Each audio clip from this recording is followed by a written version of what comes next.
Hello, everybody. Welcome on into baseball. Welcome back to baseball here on youtube.com/SeanSourceRex. I'm Sean, and every Sunday, Monday, Tuesday, Thursday, Friday, I am streaming baseball here on the channel. Sorry that I did not get to the stream yesterday. My plan did not, or my night did not go quite as according to plan as I wanted it to. I'll make it up to you over sometime in the next week. It'll either be tomorrow or the 27th, most likely, with the holiday happening and all that stuff. So, with that being said, welcome on in to baseball here on the channel. We have the May 12th action for you. These are all wheel spin games. We have some interesting stuff happening tomorrow, but I went ahead and just said, you know what, we're going to let the wheel pick. We have the Orioles taking on the Tigers, the Nationals taking on the Marlins, the Diamondbacks and the Phillies, the Dodgers and the Braves. And we are going to get that. Oops, that's the wrong one. We're going to get that going right now, starting with that game in Detroit. Oops, that's the wrong day. That is the wrong day. Orioles and Tigers. I guess I forgot to advance the day. I thought this was interesting when I was looking at it earlier, was that the Tigers are number 2 overall. This is such a weird division because the Tigers are number 2 and in Cleveland's like number 29 or something like that. And the Cleveland team is the team that is leading this division.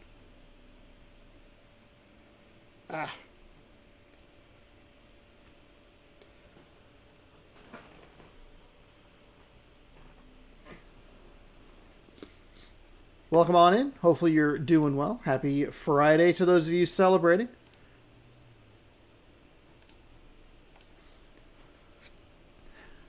Hopefully you enjoyed the stream I did a little bit earlier today as well. Played a bunch of demos. Played one demo for probably way too long, but it was interesting at least. I guess that was a positive. But we're here at Comerica Park. It is the Orioles 16-21 taking on the Tigers 15-21. We are about a week away from the All-Star game. I actually might need to stream tomorrow so I can make sure that Christmas is just the All-Star game. But the Packers and the Bears play, and I don't know what the schedule is as far as I gotta do some Christmas shopping. John Jacob Jingleheimer Schmidt is going to lead off the designated hitter position. Luis Castillo, not that Luis Castillo, is at second base. Evan Longoria at third. Rick Ankiel is in left field. Derek Lee at first. Corey Hart in right. Miguel Montero at catcher. Asdrubal Cabrera, shortstop. Lucas Duda. This is the first lineup I've read today, and I can't do it. Lucas Duda is the center fielder.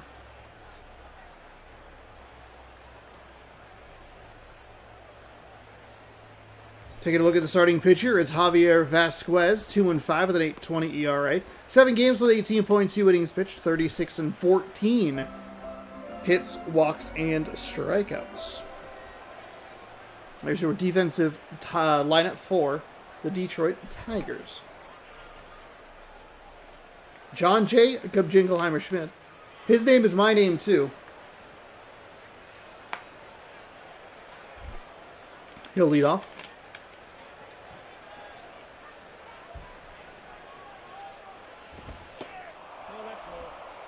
That is low for a ball.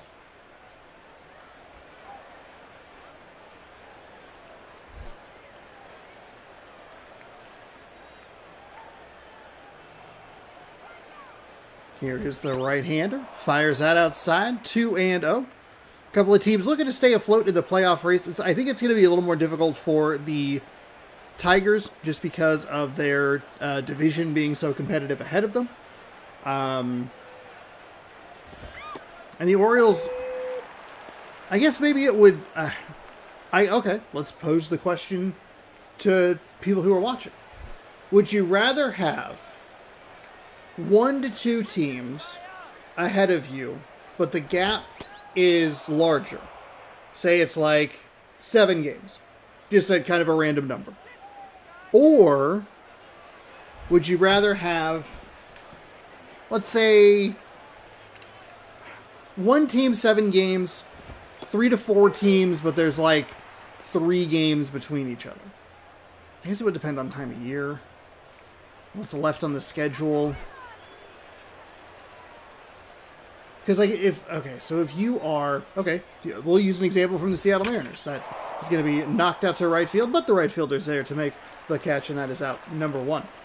If you were to use an example from the Seattle Mariners, the Houston Astros trailed by 10 games in like early June, and by the end of June they had the lead in the division because Seattle faltered in front of them. And I don't know that they played each other in that time span, which might be the weird part. So I guess in that case it would make sense to just go, hey, we will track them down and we will just try to figure it out. But that's a little more in the early season. That's June. Whereas like if you're in August, September, you probably want a tight division. Even if there's 3 teams you got to leapfrog, there's less wiggle room. The righty winds and fires inside for a ball.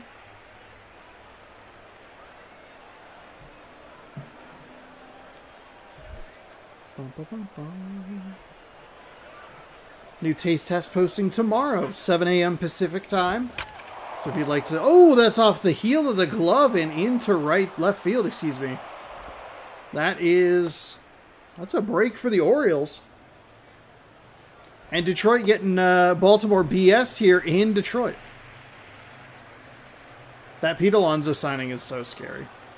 I'm going to talk about it every time we watch the Baltimore Orioles, which might not be much as we head into the into the back half of the season. That pitch is low and outside. I think in this game, it's this game. It's MLB 11, the show. It's an 82-game season. I think you would probably just want... I think you would want the many teams with a shorter number, say 4 games, 3 teams, 4 games. Because this one doesn't have as many divisional games. That's a funky play. They're going to go first to third. Right fielder is up with the throw. It is. It's pretty well timed, but the throw pulls the third baseman up the line. It'll be first and third for Baltimore here, top first. 1 gone. You would look to say, hey, what about a double play? And then you kind of go, this game's not very good at that. Fires out at the third base line, or fouls out at the third base line. Let me see if I can... It was a funky play, by the way, by this second baseman. Did they put the runner in motion? No. He just ran out of the way. Just completely ran out of the way. Goes up the first base line, foul.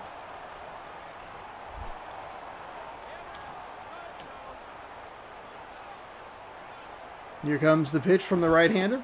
That is inside for a ball. I was surprised to see this Orioles batter so aggressive. We are going to be running into a lot more like inter league play. No. Interdivision? Intra-division? I'm not exactly sure what the specific word is. We'll have a lot more matchups like this. AL East versus AL Central. All stuff like that. Seattle ends the season against the Blue Jays. That is hit well, but foul. Just a little early on that one. Can't keep it straight. Yet another foul ball. 2-2 the count. 1 out, 2 runners on. That is rolled over. Second baseman scoops it cleanly. Underhand to second. Over to first. He is out. The throw is just in time. I think it's out by about a half a step for call. Davis and Mauer coming up for the Detroit Tigers. But you didn't know that because I haven't announced their lineup yet. But it's Rafael for call, shortstop, switch hitting shortstop. Followed by a line of lefties in first baseman Ike Davis, catcher Joe Mauer, third baseman Pedro Alvarez, left fielder Raul Ibanez, center fielder Adam Jones, right fielder Will Venable, second baseman Orlando Hudson, and designated hitter Matt Diaz. Righty-lefty, switch righty. So 2 true righties. This is going to be an interesting lineup to get through. It always is an interesting lineup to get through for a right-handed pitcher, which is what I'm assuming that we're getting. But in 2011, you never know.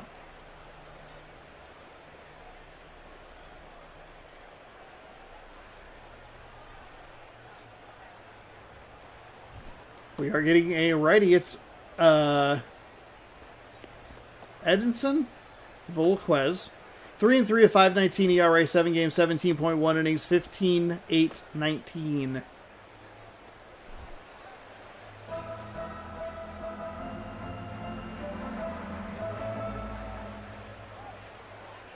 There's your defensive lineup for the Baltimore Orioles.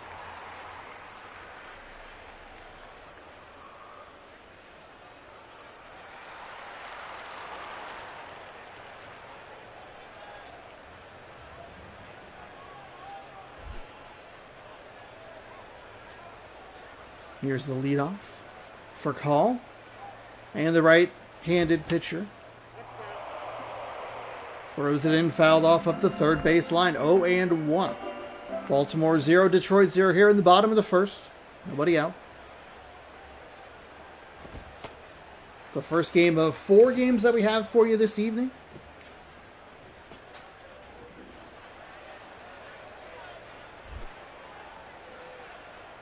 I got a YouTube suggestion today for someone who's just doing a college football season simulation in like NCAA football 98.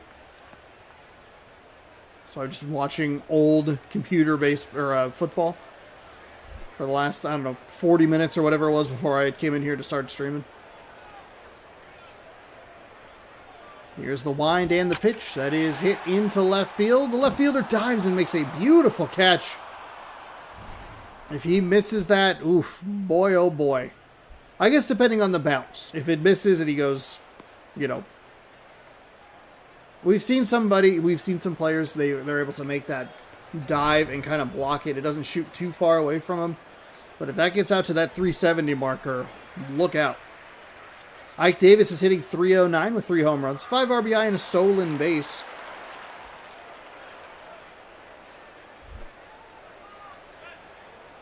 Bottom 1.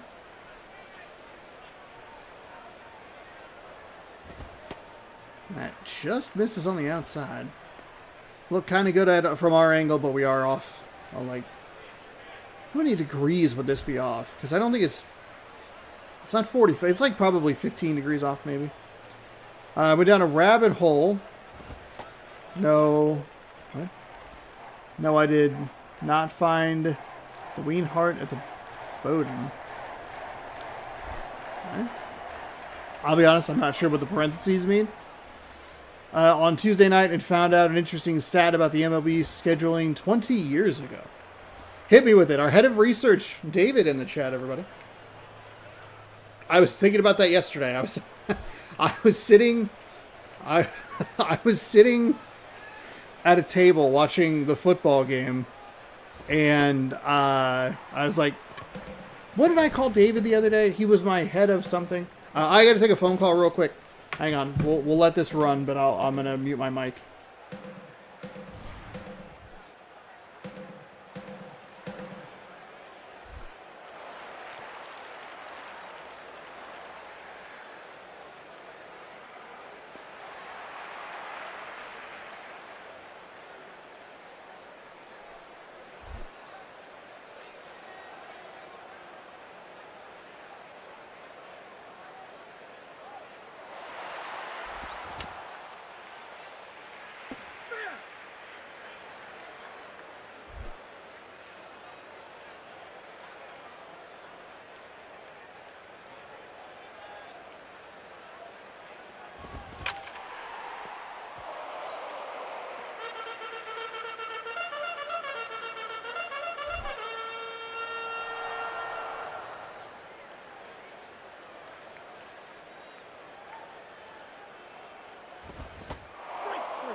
That was out number 2. Still a runner on first. Seattle and the rest of the AL West never played a road game in Montreal while the Expos were a team.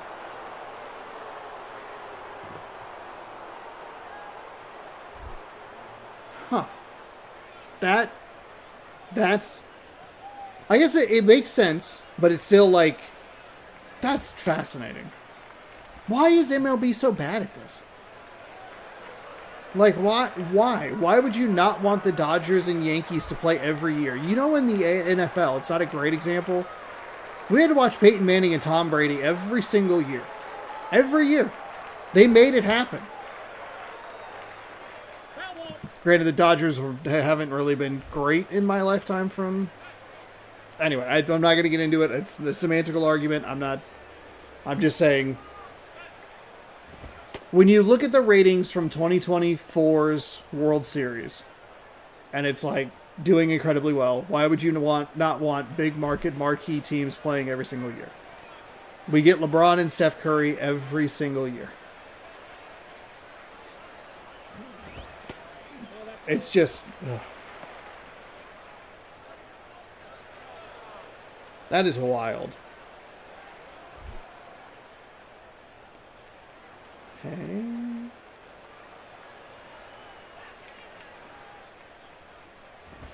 That is on the outside for a ball.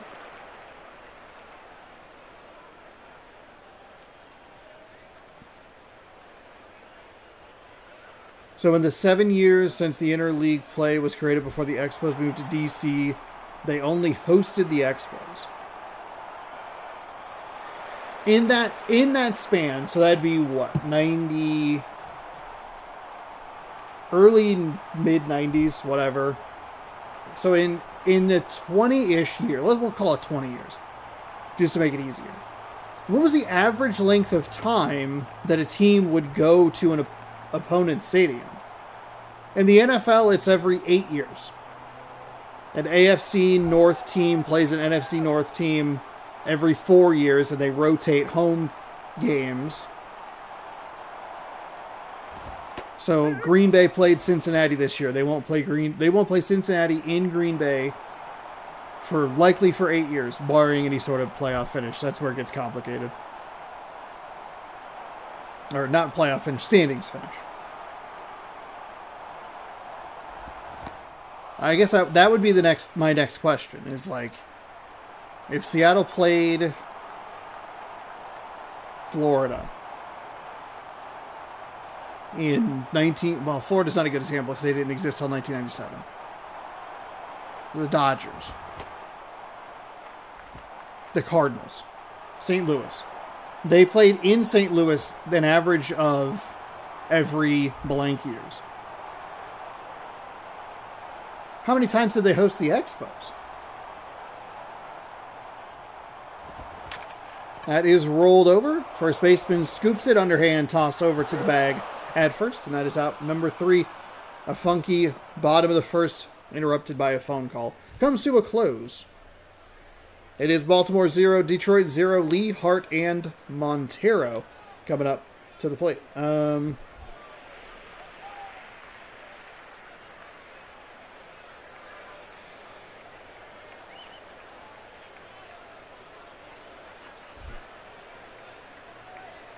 Early 2000s MLB is tricky, given you could go 10 years between AL and NL teams in playing in each other's stadiums. That is so weird. You don't want Sammy Sosa, Mark McGwire, Barry Bonds playing early 2000s, late 90s, early 2000s Yankees. That is crazy to me. Mariners record versus the Expos.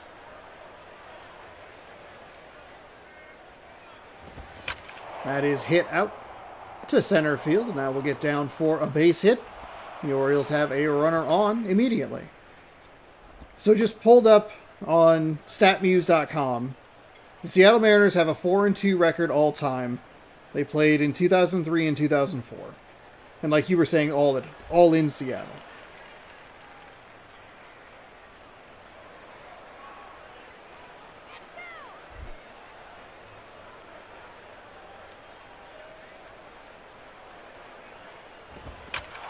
Oh, then I got the Montreal Canadiens. Even though I put MLB, it still gave me the NHL stats. That's a home run, by the way. A very anticlimactic, unmajestic home run. But it's a home run nonetheless, and Baltimore leads 2-0 as that goes out to right field. Kind of just kept going, and we didn't even get a replay for it. That's how disinterested the game was. That's on the inside. I guess it's the juxtaposition of not playing teams that frequently and how many games you play a year. You can't spare 3 games. 3 games? You really think I need to watch Oakland play Seattle 50 times a year? Like, no. That's insane. No one wants that.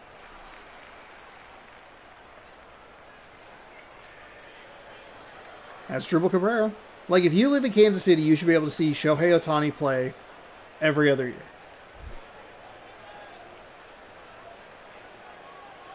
And if you live in Los Angeles, you should be able to watch. Not a great example because they have 2 teams, 1 in each league. So, if you live in Arizona, you should be able to watch Bobby Witt Jr. and Big Salvador Perez. Big Salvi.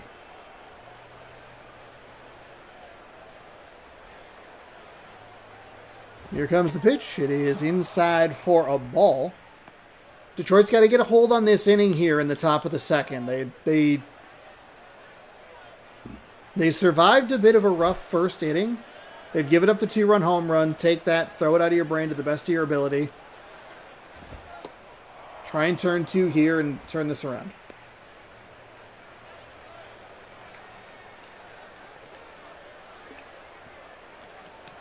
The crowd's on my side. Tortu!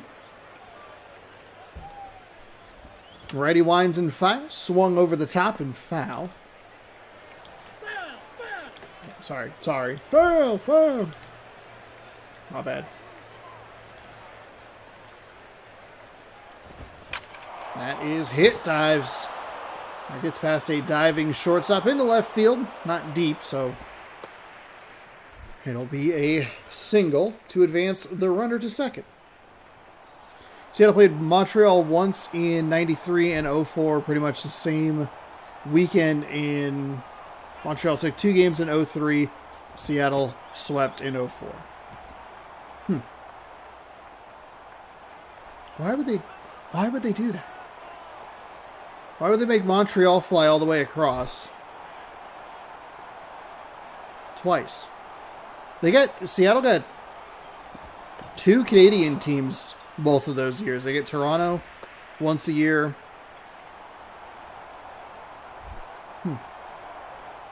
Interesting. Well, thank you for sharing that, David. Appreciate it. That is in for a strike. It's nice enough that people are here and like watch the stream, but then they're like, hey, check this out. And I'm like, all right. Let's do it. 1-2, 2-1. Still nobody out. That is popped sky high. Second baseman out for the infield fly rule. John Jacob Jingleheimer Schmidt. So to answer your question, Montreal is the fewest road games for the Mariners all time.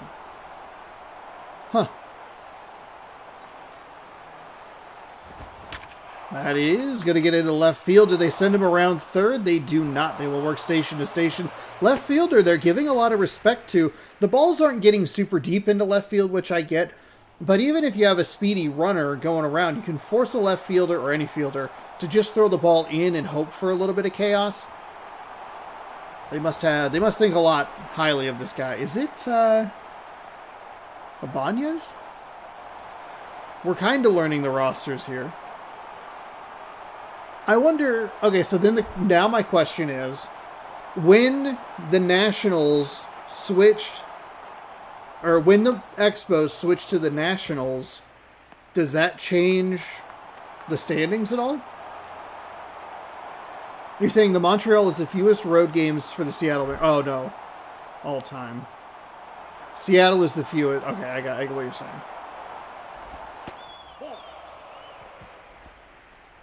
Would that change anything with them going to Washington?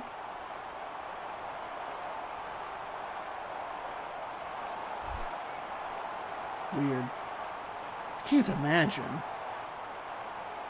Even if there was maybe just some like weird fluky season or seasons in a row, like you have the, they played in 03 and 04. So 0. And that is foul at the third baseline. And now we're getting 3-game sets basically against everybody every year. And you're in their stadium every other year, which is awesome. That is hit into left field. We'll see if they send him around third. This time they will. No, they won't, actually. Again, tremendous respect for the left fielder. They're still not getting a ton on the ball. But they are not pushing their luck. Not that. Luis Castillo on first now after the hit. Evan Longoria, 1-for-1 with a single.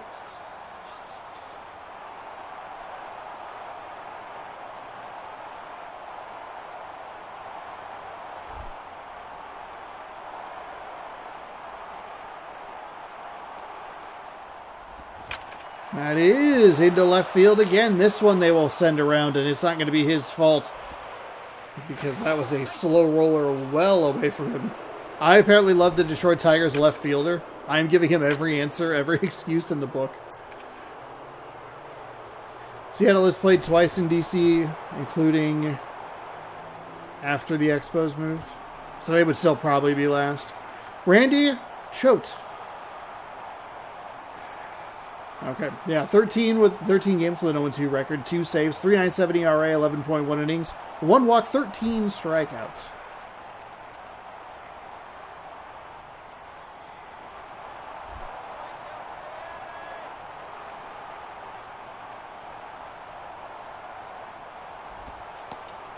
That is in for a strike, low outside corner.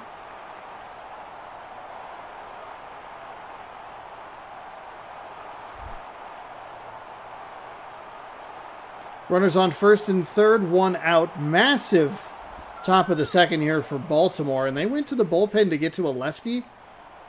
And he is not finding the strike zone the way he should.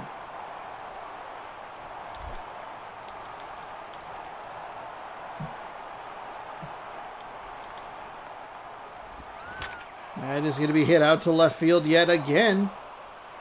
And they will hold him at second. So another run scores. Baltimore cannot be stopped. They are on absolute fire.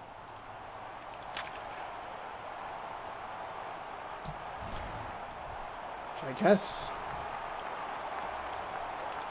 these kinds of games are bound to happen. Oh my goodness. Can you please, like, hit the correct button? Paste. Control V, please? Hello? That's in for a strike. I heard the umpire's call. This year, Seattle has 6 games in Florida. Nice. They would have to be back-to-back. There's no way you don't put them back-to-back.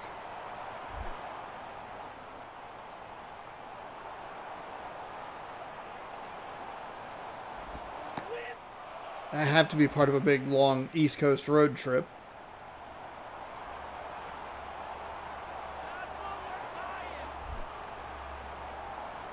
We get 3 in St. Louis, which I think was kind of what spurred the conversations.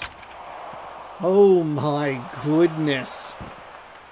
They can't get out of this. They will hold the runner in third, so it'll be an RBI double.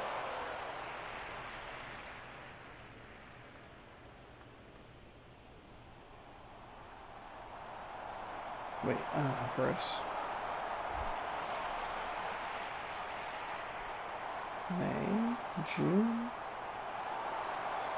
No, they get 3 in Washington this year.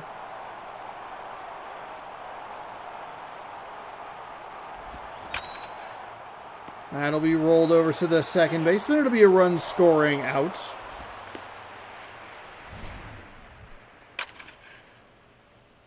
Yeah, at Miami, July 7th through the 9th, and then the 10th through the 12th, right before the All-Star break. Everybody's in Florida.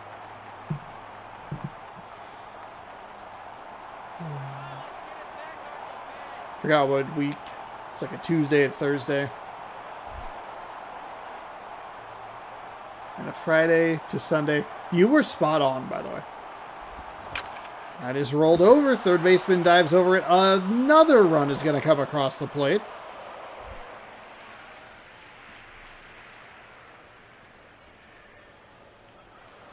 Sunday game's on at 10:40 a.m. But that's 7 months away. All right. Baltimore 9, Detroit 0.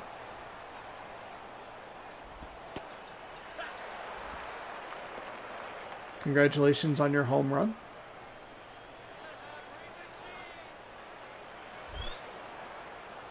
Oh my goodness, 9-0. Oh, do I have... I think I still have the record up. We haven't seen an inning like this in a long time. I have a notepad on my screen for a second, so if you chat, I might not see it. I will get to it. Oh, here we go. Top scores. Well, I don't have it in an inning, but we have the... I have 9. We have not seen, by the way, like... We had a couple high-scoring games early. We've had some 5-running innings, some 6-running games, stuff like that. But 9 is a number that we don't see very frequently. And it was weird because we had a couple of them like on the same day of just monster innings.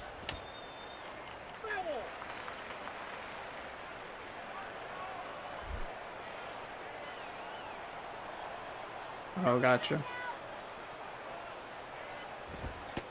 That is on the inside.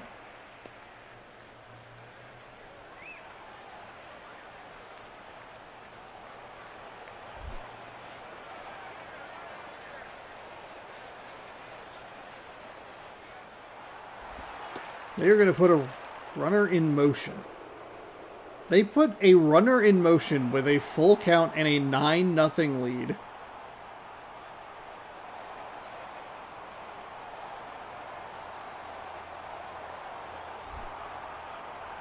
Oh for 1 for Lucas Duda.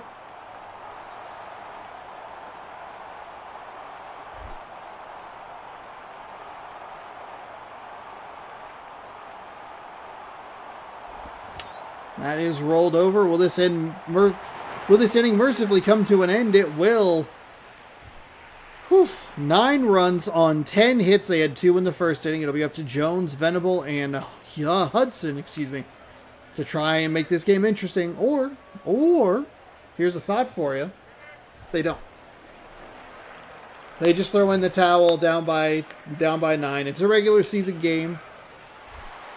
Here's a thought. I'm curious to see if Detroit can put up any kind of a fight and if they can get anything shut down. The problem is that they gave up so many runs. They have to get probably half of it back.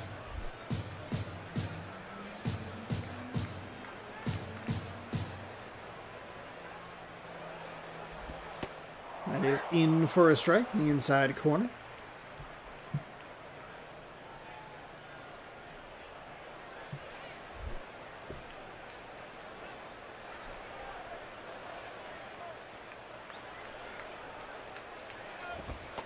That is a strikeout for Jones. Took that pitch looking. It was in a pretty good location. I thought it might be a touch high, but that's right there. Can't be looking at that with the 2-strike count. Will Venable, 286 average, 1 home run, 7 RBI.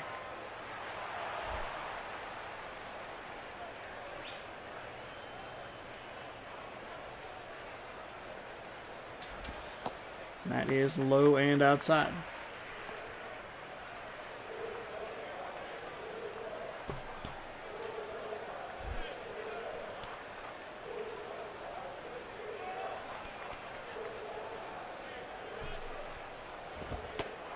And that's a strike on the inside corner. Really well located pitches here for the Orioles starter. Looking good so far. 1-1 with 1 out. I know he had a ball in the previous pitch, but a couple that have looked pretty nice. That's maybe the worst pitch he threw, so thank you to me for the commentator's curse.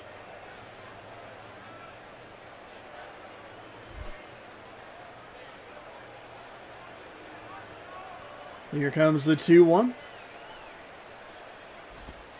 And, oh boy, that's a strike call on the outside. I don't agree with it. The batter certainly didn't, as he shook his head no.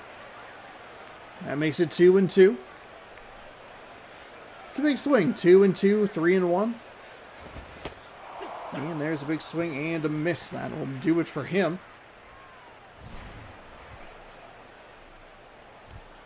Swing track. Very late on the 94-mile-an-hour fastball. Got it right in the middle there. Caught a lot of plate. Couldn't do anything with it. Orlando Hudson. 244 average. 1 home run, 2 RBI. No stolen bases on the season.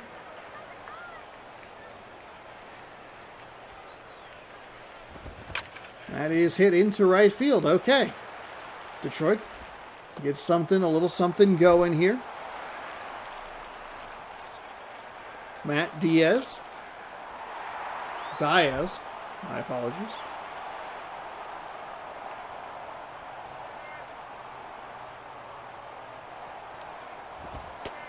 That one's upstairs for a ball.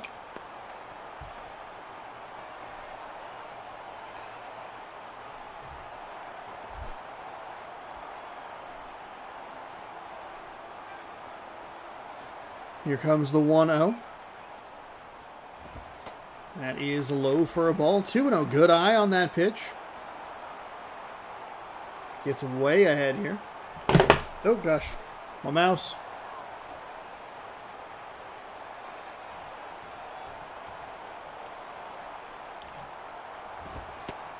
That is on the outside. Baltimore is in such a good position right now. I'd like to see them more aggressive over the heart of the plate. He's been locating the ball well, but it doesn't need to start getting too cute and walking batters unnecessarily. A swing on 3-0. Rolled over foul. That makes it 3-1 with 2 gone. And that's going to be hit well out to left field. It will just advance the runner to second as the ball is thrown in. That's what Baltimore made their living on in the top of that second inning, was just little knocks out to left field. Work it base to base. Rafael for call. Rafael.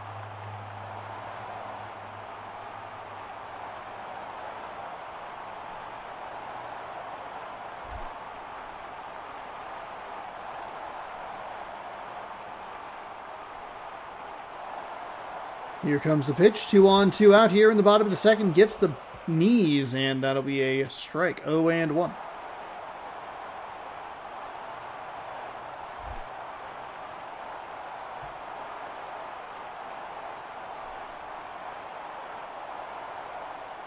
Right-hander winds and fires. That's in for a strike as well. Now he's kind of found his groove a little bit.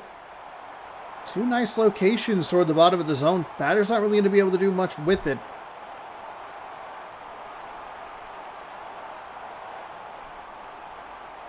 Here comes the 0-2. That's way inside to make it 1-2. 9-0 game here. In the bottom of the second. 2 on, 2 out.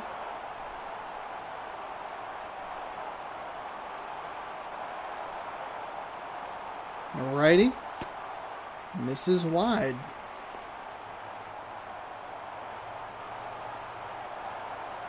That one looked like it just kind of got away from him.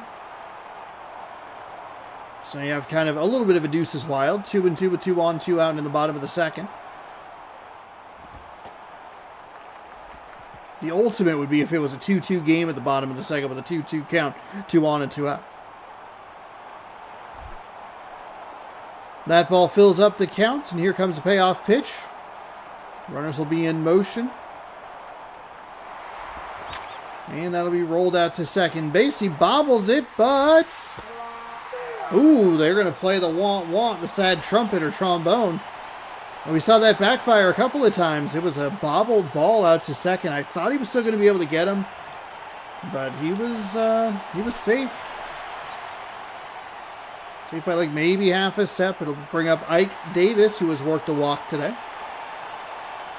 Detroit with one swing can make this game somewhat interesting. I don't know if you believe it, though. Baltimore did so much damage with one out, and they are waiting until they have 2 outs to put the runners all over the bases. I mean, the 2-run home run sparked things with nobody out.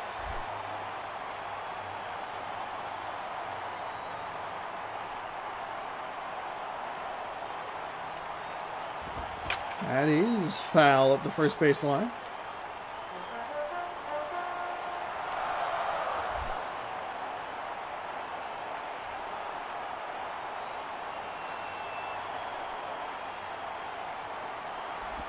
And that is hit foul.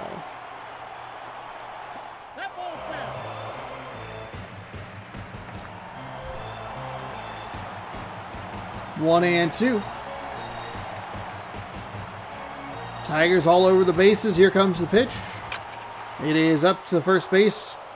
And that is out number 3. So the Tigers kind of make it interesting. But I don't know if you ever really truly believed it because they didn't do anything until they had 2 gone. Jacob, Jingleheimer, Schmidt, Castillo, and Longoria, the 1-2-3 hitters coming up for Baltimore. 9 runs on 12 hits, 1 error.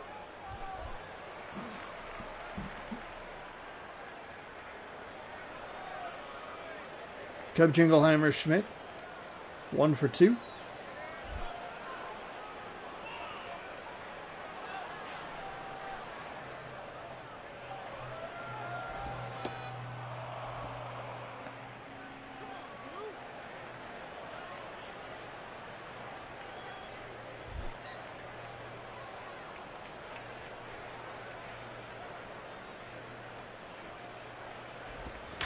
That is foul up the third base line.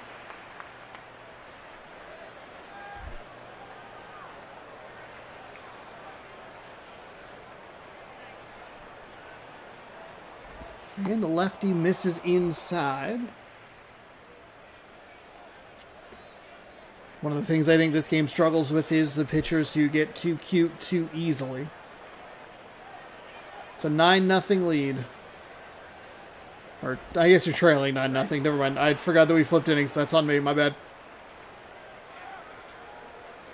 That pitch is in for a strike. 2-2.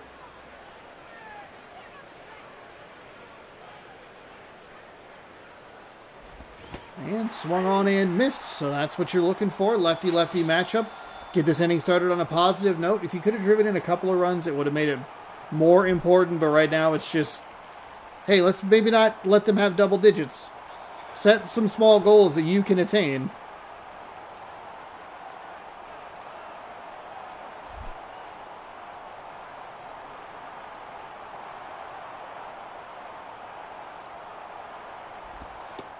That pitch is outside.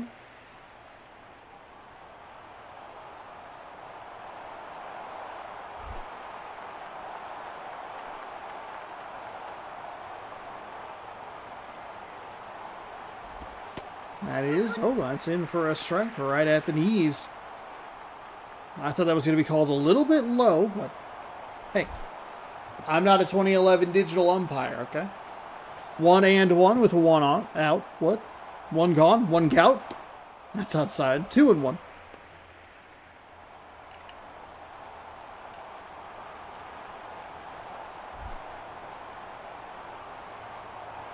Two and one. Lefty winds and fires. That is down in center field for a single. Nice job cutting that off by the center fielder. Took a good line to make sure it was a 1-hop single. And are the Baltimore Orioles about to do even more damage? 2 for 2, 2 runs, 2 singles. RBI. Longoria scored twice in the same inning. No, he scored once. I'm sorry, it was 2 RBIs. 2 singles, 2 RBIs, and a run. My apologies. Theoretically, in a 9-run inning, it would be possible. Did anyone score twice? Hold on. Game summary. Box score. Does it say runs scored? RBI. Fielding, no. Walk, strikeout, RBI. But it doesn't say, oh. No, there was Lee. Lee scored twice. Oh, that's awesome.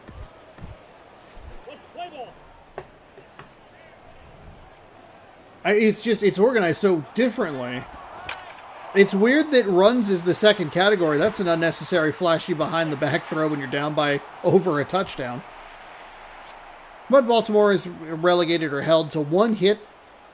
They still lead 9-0. Nice double play for Detroit. Keep him under 10. Mauer, Alvarez, and Ibanez.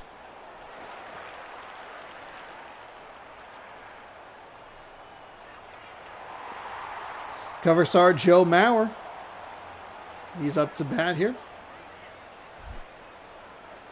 It is so bizarre that he was a 2-time cover athlete. Back-to-back. That is sliced into left field. Will the left fielder get to it? Yes, another diving grab for the left fielder for Baltimore. A little bit extra Baltimore BS here in Detroit. And as always, the ball looked like it was a little behind, but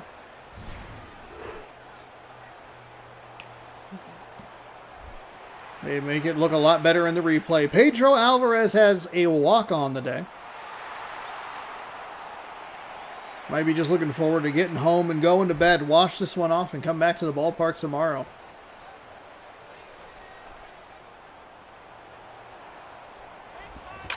That is lifted out to right. We saw this ball carry earlier. This one is going. It is gone. A solo home run. He's not going to bed until he gets a dinger.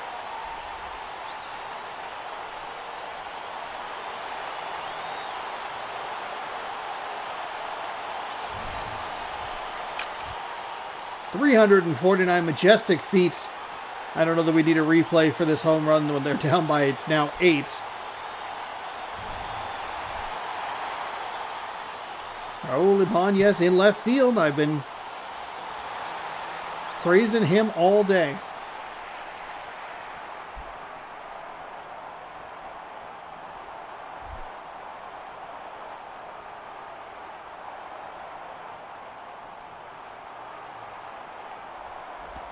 That is hit up the right field line. Foul.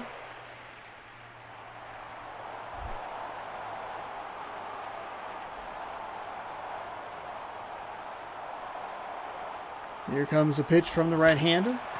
This is sliced out towards center. That'll get down for a single.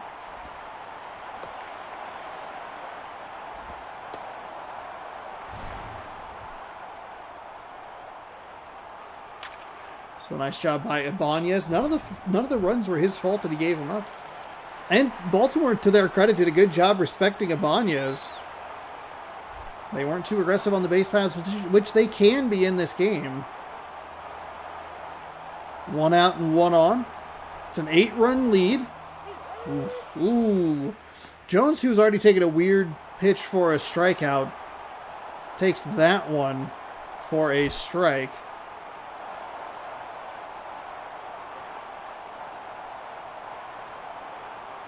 Here comes the 0-1. That is cracked out to center field. Center fielder tracks it, and it is an over-the-shoulder catch. That'll make it 2 out.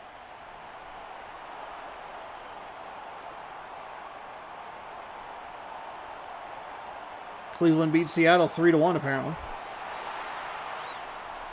Heartbreaking. Will Venable 0 for 1 with a strikeout. Can he keep this game going? It's only an 8-run deficit.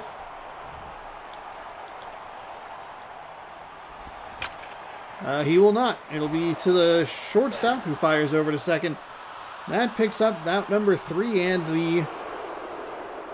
the game mercifully ends with a score of 9-1.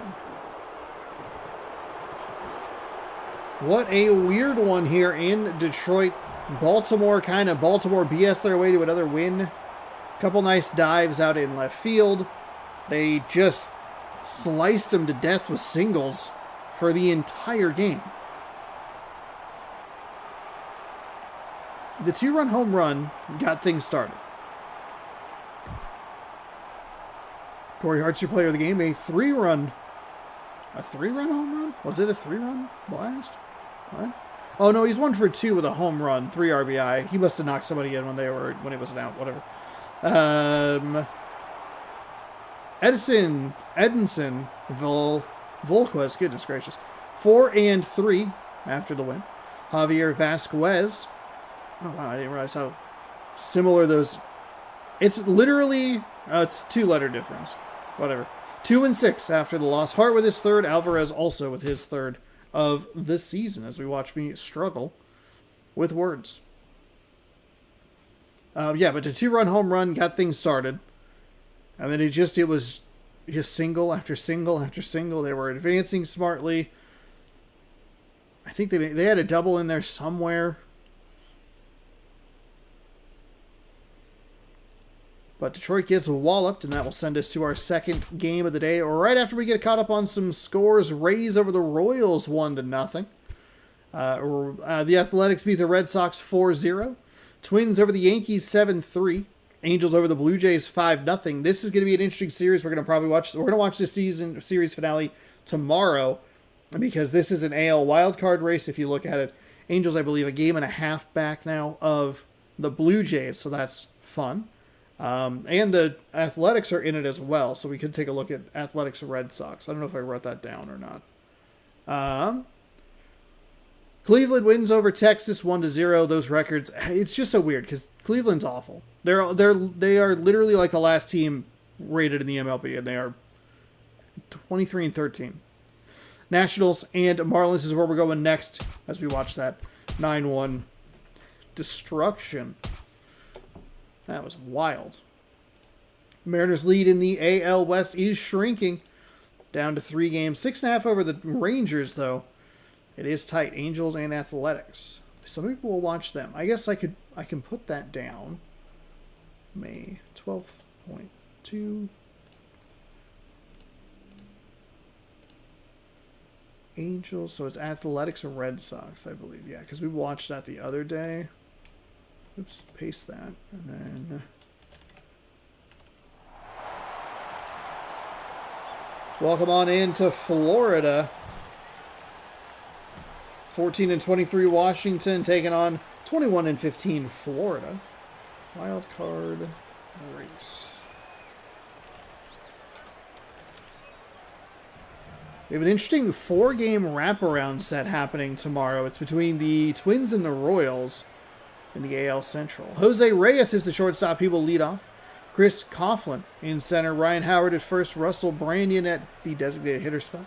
Angel Pagan is in right. Delman Young in left. Chase Headley at third. Carlos Guillen at second. Ramon Hernandez is the catcher.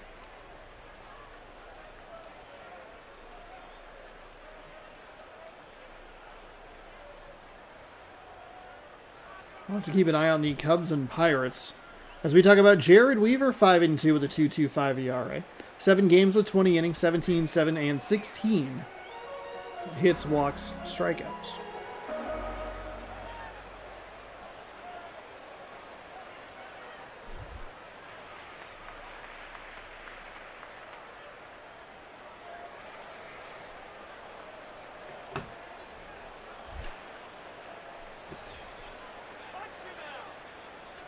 So here we go as we get underway with game number 2. That is fouled off for strike 1.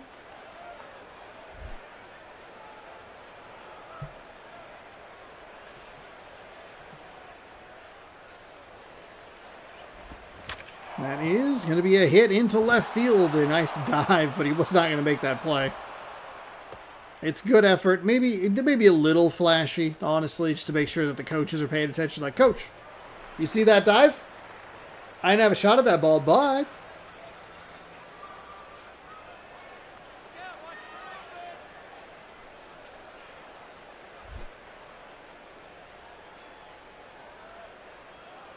so 1 runner on with nobody out. That is way outside. Runner dives back to first base.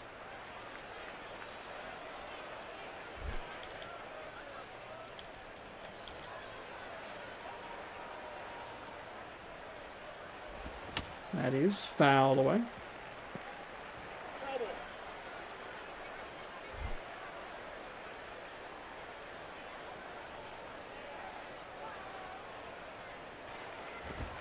That's inside for a ball.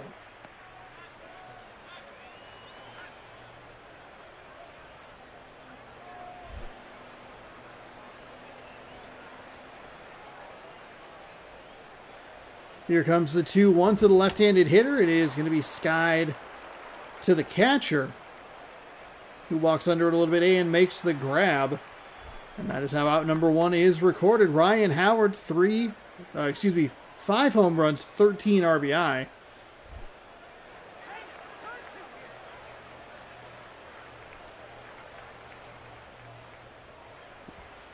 Howard takes a pitch low for a strike, right at the knees.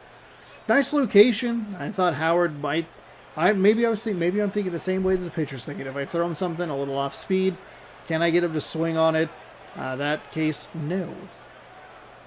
Here comes the 0-1. Probably catches a little bit more plate, but gets it by Howard.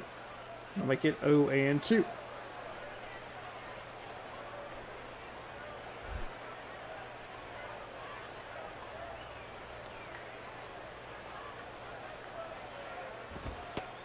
Pitcher winds and fires. That one's upstairs for a ball.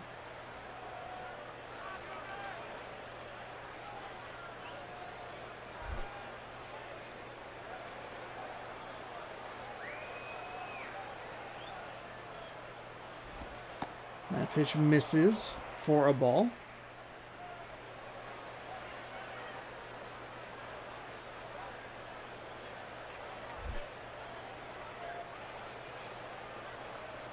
2-2.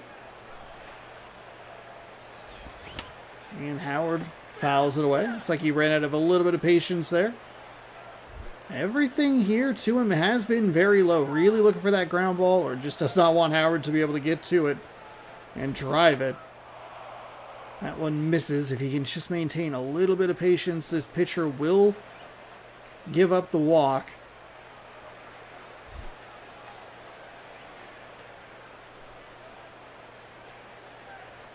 Here comes the 3-2. Swung on and missed. That was the one time that he raised up his location just a little bit. Very early on the swing timing, a 90-mile-an-hour four-seamer coming at him. And that will be a strikeout.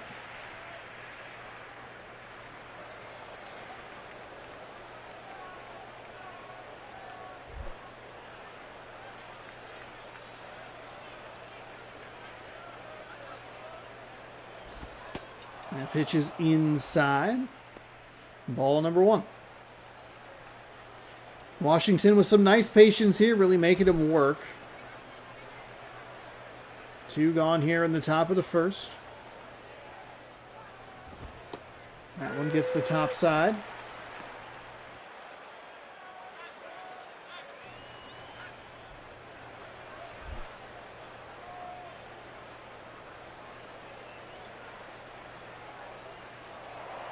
Oh, they put the runner in motion. The throw down to second is not in time. He is safe. Slides in and safe.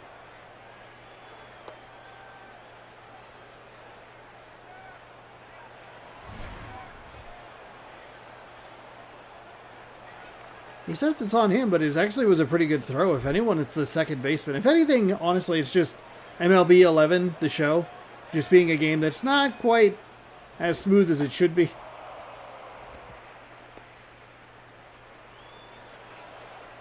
But the PS2 is so much easier to use to record or stream than the PS3 is. The PS3 has an encrypted HDMI port. So you have to go out and buy another piece of technology as that is swung on and missed. You have to buy an additional piece of technology that doesn't always work. And even when you get it to work, that doesn't mean that it's going to continue to work when he goes from the home screen to the game screen. It's awful. Florida Marlins starting lineup looks like this. It's Muhammad Haney in center field. Paul Konerko at first. Alex Rodriguez at third. Pat Burrell in left. Todd Helton is the designated hitter. Chris Iannetta, the catcher. Orlando Cabrera at shortstop. Garrett Jones in right field. Danny Espinoza is at second base. That means that there is a left-handed hitter, or a left-handed pitcher, starting on the mound, because otherwise Todd Helton usually in that 2 spot that is occupied by Paul Konerko. And the pitcher is a lefty, Ted Lilly, 3-4 with a 2.95 ERA, 7 games with 21.1 innings pitched, 18, 12, and 13 hits, walks, and strikeouts.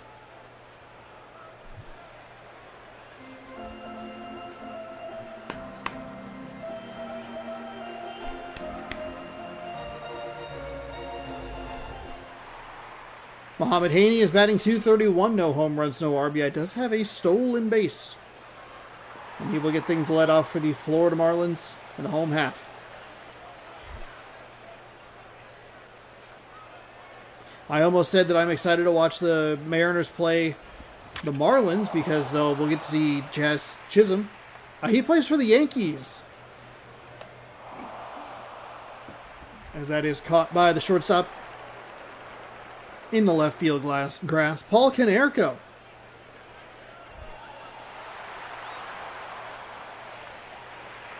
Number 2 hitter here. Takes a look at what the lefty offers.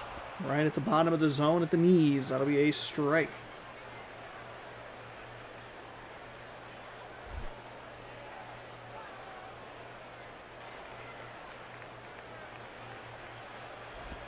That is hit up the third base line.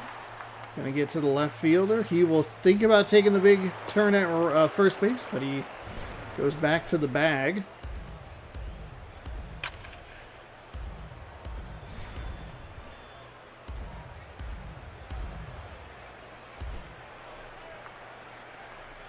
Alex Rodriguez batting .316, 5 home runs, 10 RBI.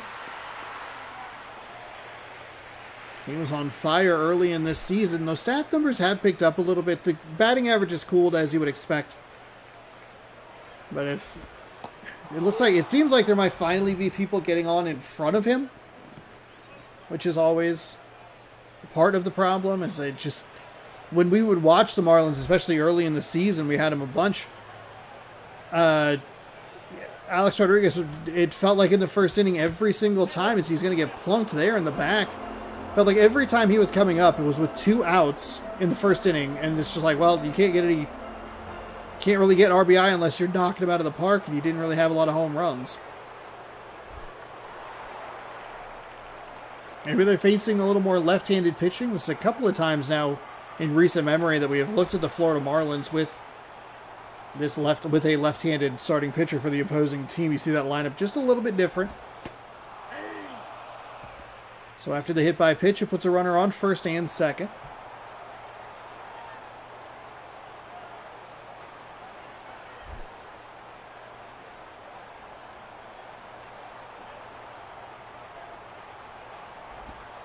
That stays upstairs.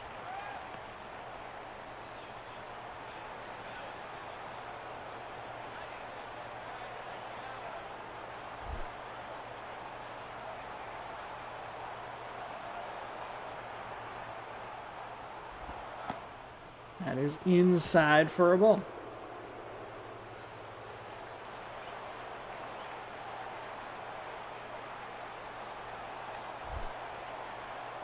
Two and one.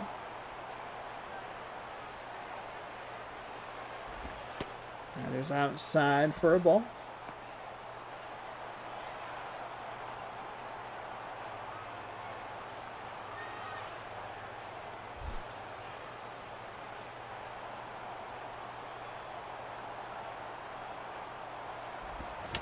That's fouled away.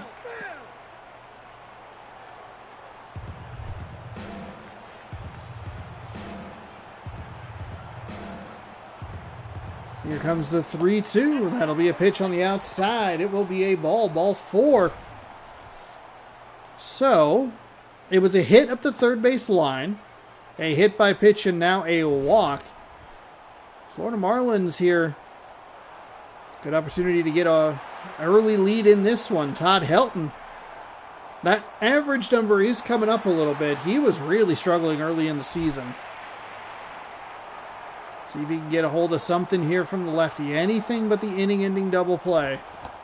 Swung on and misses. It was a 1-pitch, 1 swing, 1 out leadoff batter.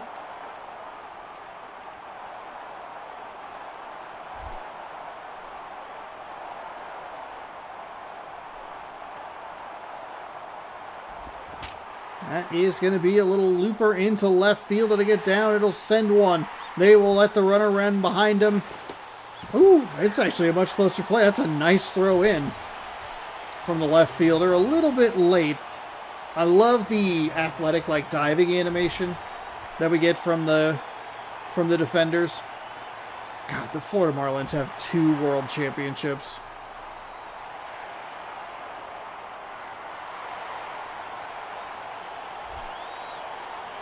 That is a lefty-lefty matchup. That's the one as a pitcher you're looking at going okay, here's the guy I can get out. Nope, it's a hit into left field. It's a 2-run scoring single. Nice try. Good thought. What are you, some kind of dummy? That is going to get into the gap, and it will get deep enough to send the first runner. Will they send the second? They will not. Okay, so it's a run-scoring double. 3-0 for the Florida Marlins here. Orlando Cabrera batting 209. He has 4 RBI and a stolen base.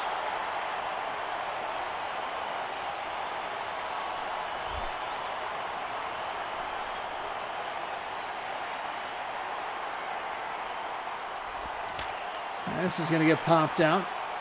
This might not be deep enough. They will. Oh, they are going to send him. That is not even going to be close. The throw was that bad?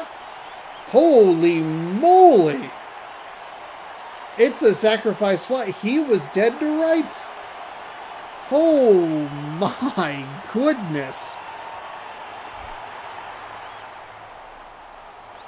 Garrett Jones stepping in.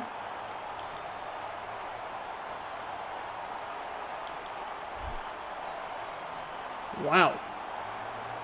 I thought that was going to be at least a play at the plate. Maybe the collision or whatever, which I was going to be kind of annoyed by. They will send the runner around third, and it will be just no rhythm. There's no rhythm. It is 5-0. We have had back-to-back 5+ run innings in a game to start things off today. This time, at least, it's the home team.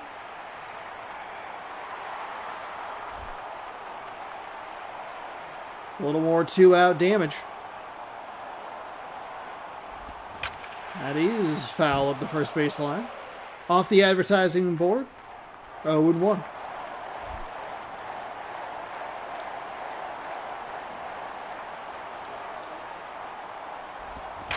That is into left center field. That's going to get all the way to the wall. Does it have enough depth? It sure does. He picks up the ball. The runner is around third. Into the cutoff man. He'll throw it into home, but way too late. Actually better than I thought. I forget how bad the slides are sometimes. It wasn't way too late. It was just slightly late. 6-0 Florida. Muhammad Haney stepping in.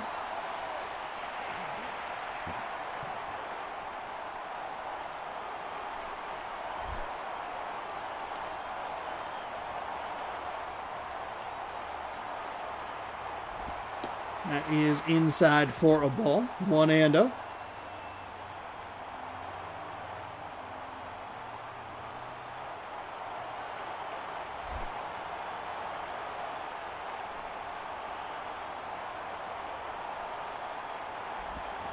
Swung on and missed.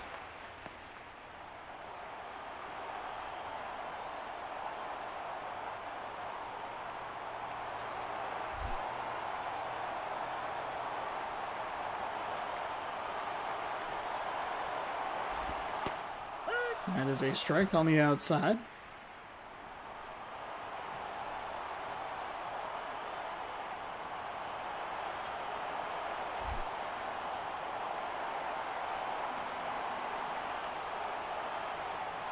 Here comes the 1-2. That is going to get smacked back up the middle. Center fielder throws it in, but it's late. Catcher had an opportunity for a throw down to second. It was a late decision to turn. It seems like they just don't, like, the players don't have, like, really good... Either the players don't have good jumps, or it just takes this game a little bit to get going as far as the getting the top speed is concerned. I wouldn't be surprised if it's just that they get really late jumps. Because we see it, I mean, we see it where it kind of feels like it needs to go like, okay, I've made this move, calculating next move, rather than it being like, okay, we're doing it in a more fluid way. That will get into center field. They will send him around third yet again. Center fielder hurls the ball in. The pitcher holds it that time, so the extra 90 feet that batter took on the previous hit comes in handy. And the Marlins doing what they need to do. A lot of this with 2 outs here in the bottom of the first. They will get into the bullpen. Dusty Hughes, 13 appearances. No record saves. 4 saves, 6.14 on the ERA, yikes. 14.2 innings pitched, 8 hits, or 8 walks and 8 strikeouts, excuse me. I forget they don't give us the hits. Alex Rodriguez was hit by a pitch in this very inning. And he is back up again. And they will stick with a lefty from the bullpen. It is Florida 8, Washington nothing. We just watched a 9-1 game.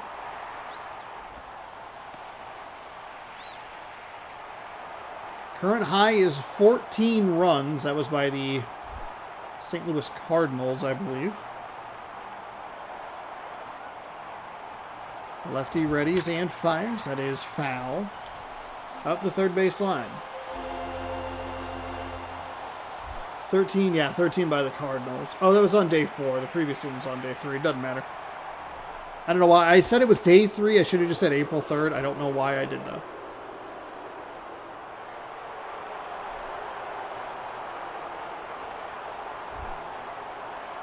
Two and one with 2 gone. That is low.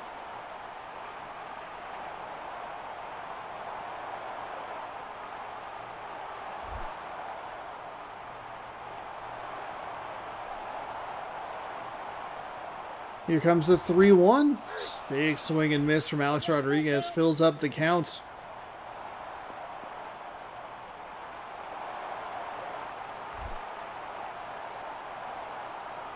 One on, 2 gone. Lefty readies and fires. That is foul up the first base line. They will do it again.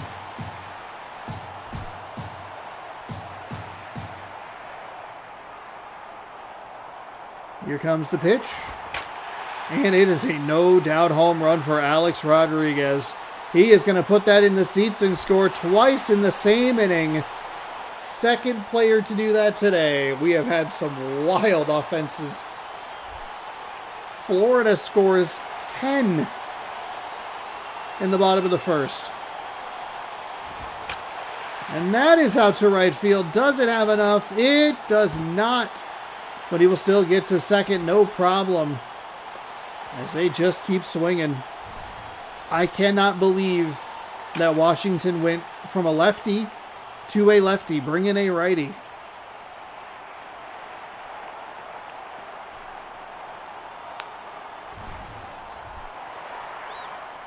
Todd Helton, 1 for 1 with a single. He knocked in 2. And comes up with a runner in scoring position. That is a strike. Helton was the guy that we saw last time when he was up, and it's like, okay, now it's lefty-lefty. Now can they get him out? 0-1. Here comes the pitch. That is rolled over to first base, and the inning will mercifully come to a close. But that is already the second highest score that we have seen in this entire season. And it was today. May 12th. 10 so far. They would need 4 to break the record. Angel Pagan is going to step in. Finally, we are into the top of the second, and these long, high-scoring innings can be almost as detrimental to the runtime of a game as that 8-inning monstrosity we watched last week.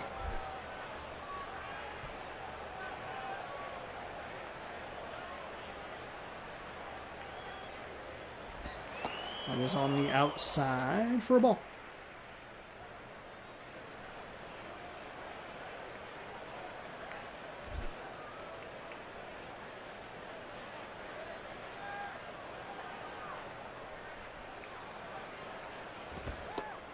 Right-hander throws that outside. If you're the Florida Marlins pitcher here, if you're Weaver, you need to be throwing in the strike zone. You have a literal double-digit lead. You should not be falling behind 3-0 to any batter for the rest of this game. And you cannot issue 4-pitch walks. I think I might be more irritated if you're issuing 4-pitch walks in a 10-run game than like a 1-run game. At least if you issue a 4-pitch walk in a 1-run game, you're trying to play the edges. You know, you're trying to get weak contact, whatever. I get that. If you are doing that in a 10-run game, I'm going to sit your behind down. Sit it down. Throw strikes. That is 5 straight balls to start this inning. As I have now turned into manager Saurus Rex here.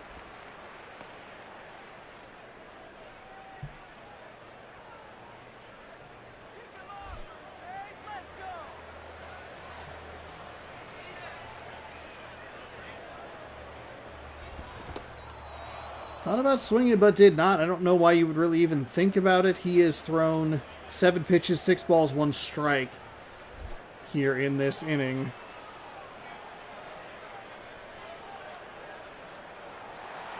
They're going to put the runner in motion. Throw down to second is late. He's safe. We'll see if we get the animation. I mean, it was just a really good jump. It was a better offensive play than it was a defensive play. Picked the right pitch. He was in before the throw even got to him.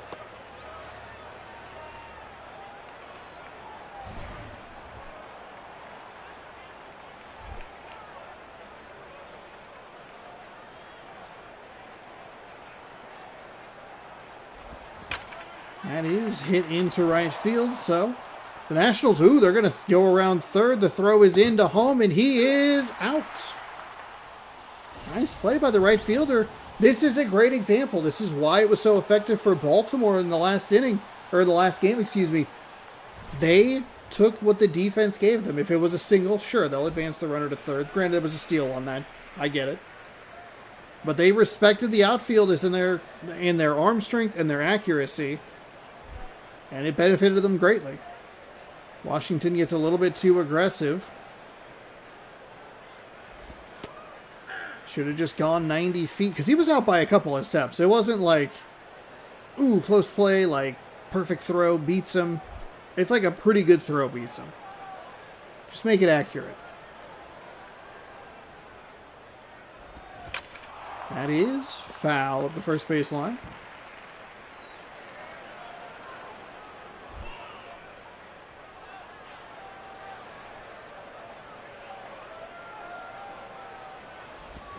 That is fouled away.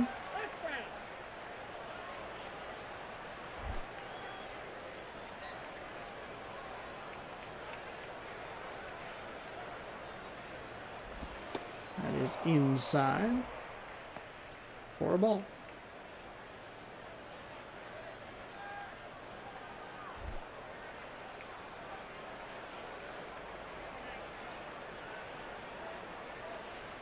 Here comes the 1-2. That is going to be popped up. Okay, so you'd still have runners on the corners if you didn't send the runner home. It'd be 1 gone instead of 2 gone. Let's see what Guillen does here. Guillen.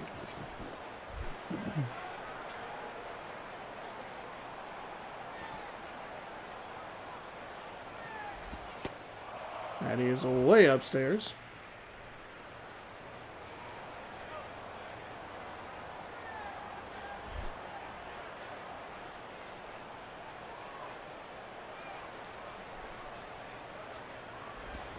That's going to be in the left field. Okay, so they cost themselves a run. That's going to get all the way to the wall. They're not going to send him around third this time, are they? No. Should have been a run-scoring double with runners in scoring position, but instead, it is just a double. So, what would be a 10-1 game with just one out? Again, that's the key difference here. 1 out versus 2 outs.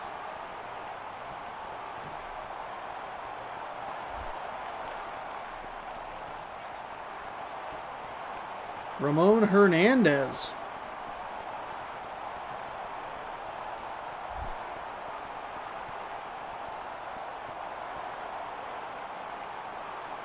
Two outs here in the top of the second. 10-0 game. That is inside. Our angle made it look like he was going to get hit, but he's able to back off the dish.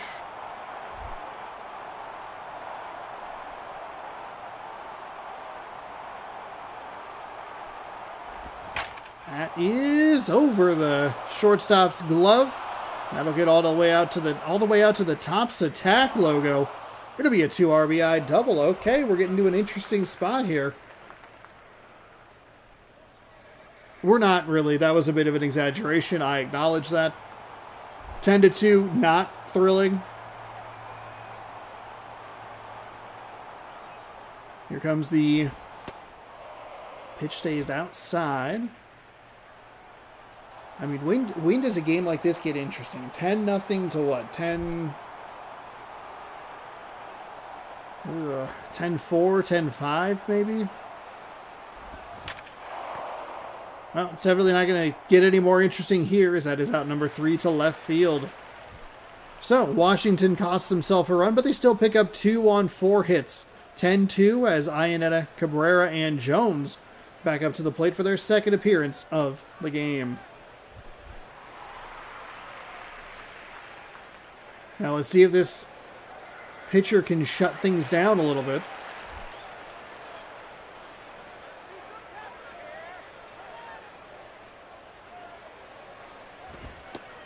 That one stays upstairs for a ball, 1-0.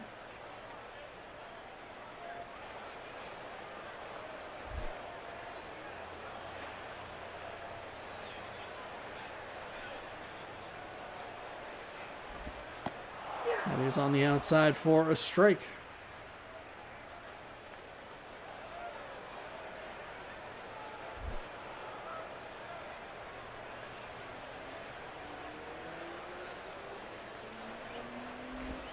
That is outside for a ball. 2-1 now.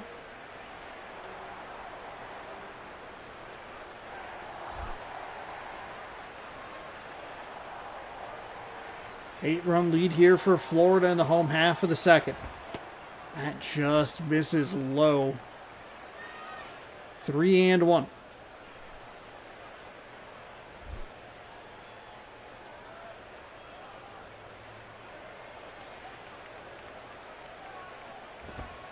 And that'll be a walk.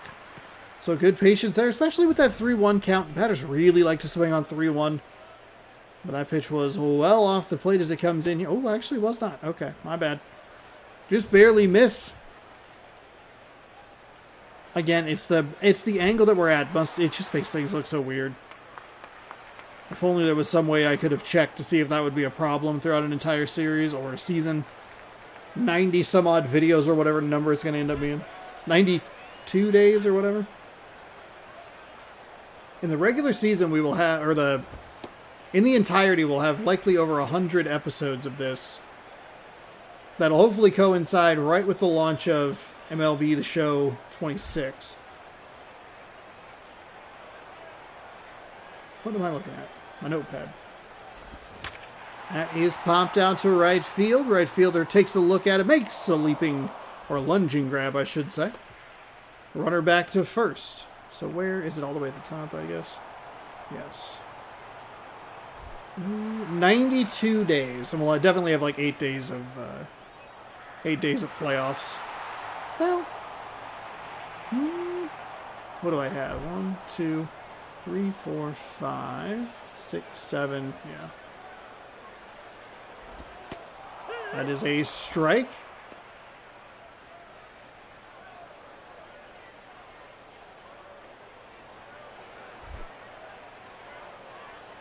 Yeah, 5, 6, 7, 8 for sure. Anyway. So hopefully you're excited for another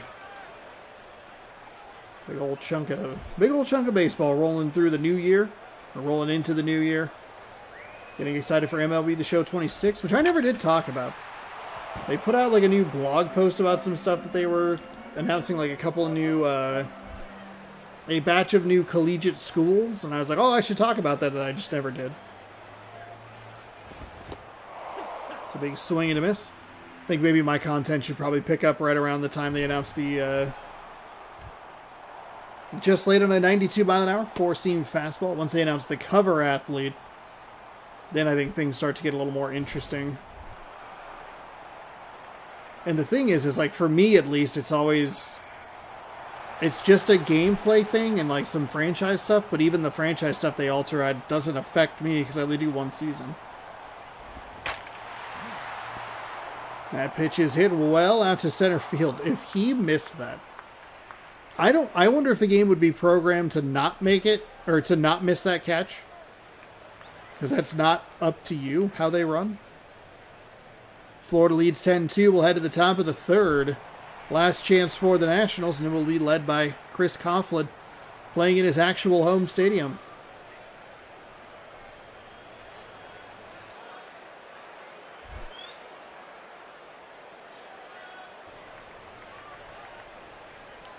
Here comes the pitch from Weaver.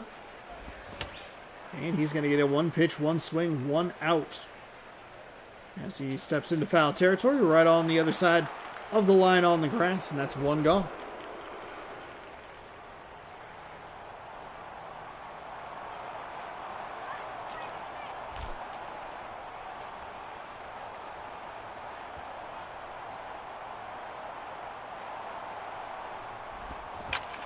Howard takes a swing at that, but drives it foul. 0-1.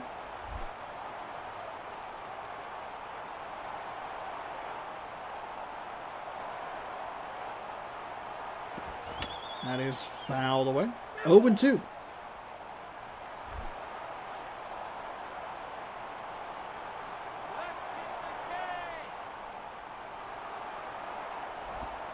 Ooh, but they plunk him. So 2 of the bigger stars in this game, Ryan Howard and Alex Rodriguez, both of them have been plunked. Can't imagine getting plunked in a 10-2 game feeling all that great. I'm sure it never feels good, but I mean, that's a weird one too, because Howard was really aggressive swinging. He was 0-2. I don't know why you're messing with him inside like that. That is low. Weaver worked Howard low the entire time in the last at-bat until that final pitch. He elevated it just enough to get the swing under it. Here comes that. Here comes that. Good one. Here comes the pitch. It is hit into left for a single.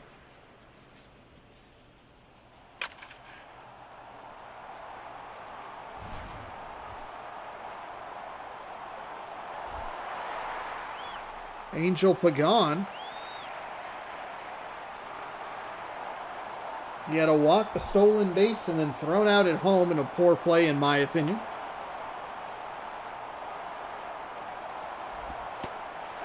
That is in for a strike.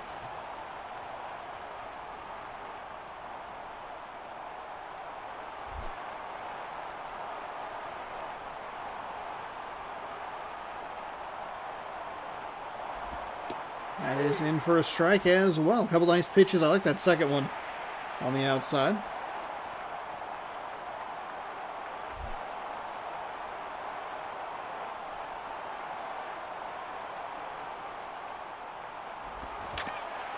That is rolled over. First baseman, he's not going to make the play. He's safe at first. You saw that animation just take step after step after step after step after step.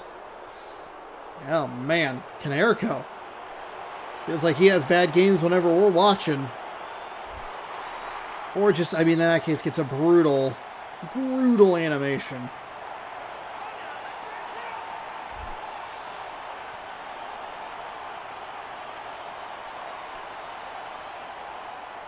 Here comes the pitch. It is upstairs.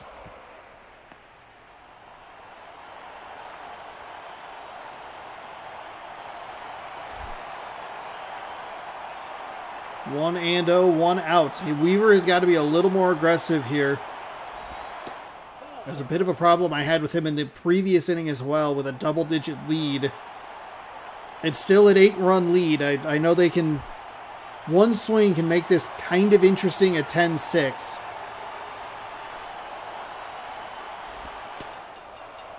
I don't think it makes it interesting enough to where you really need to worry about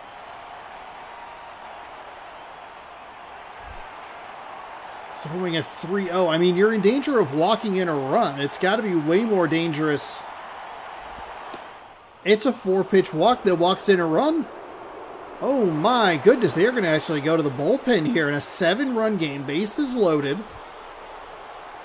Pedro Feliciano, 10 games, 2-0 record, 3 saves, no ERA in 8.2 innings, 1 walk, 10 strikeouts.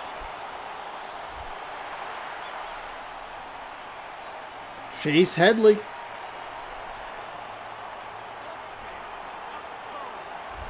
See what the lefty can do here. Top 3, 1 gone. If he can roll them into a 2-ball, that would be incredible. Maybe we'll get a strike on the outside.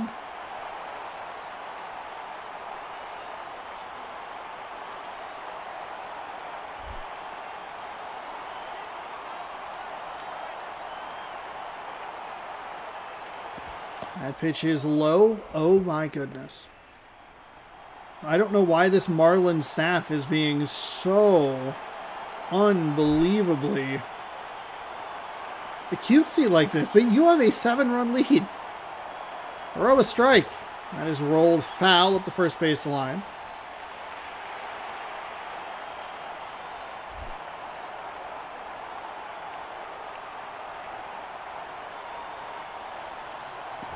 That is rolled foul up the first base line. Let's say first base line both times. Either way. You saw it. You know what's happening. Here we go. Bases loaded. And swung on and missed. So there is out number 2.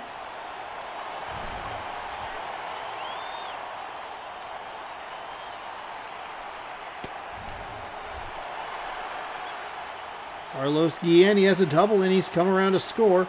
He's batting .442.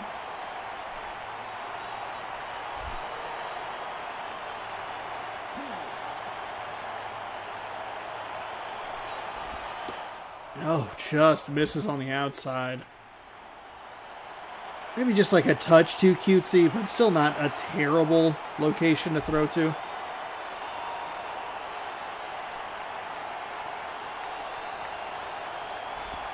Lefty outside for a ball. 2-0.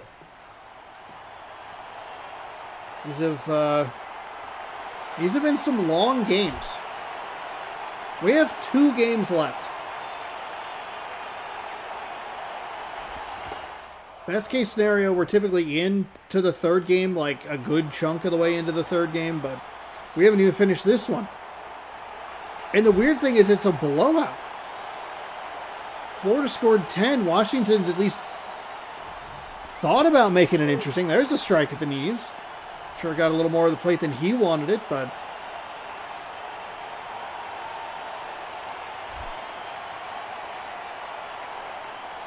God, that makes it 3-1. Oh my goodness. That is foul. Full count.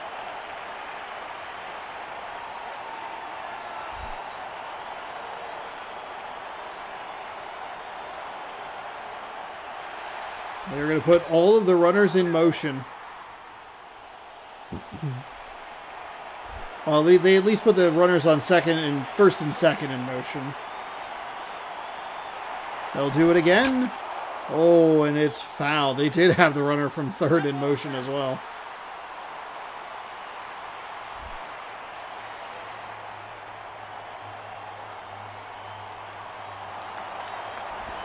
There it goes. It is foul again off that screen.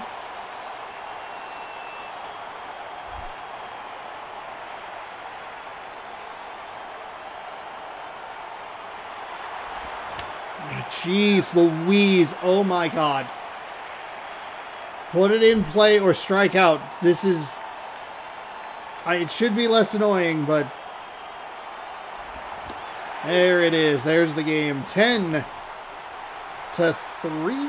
Yeah, 10-3 your final. Part of my irritation may or may not be that I need to use the restroom. My God, I want to get through the rest of this game. I can't just wander away. Marlins jump on him early with this to the tune of 10 runs in that first inning. Washington scores a couple in the top of the second. They made it... That's a weird noise. They made it kind of they thought about making it interesting. It's a very weird situation.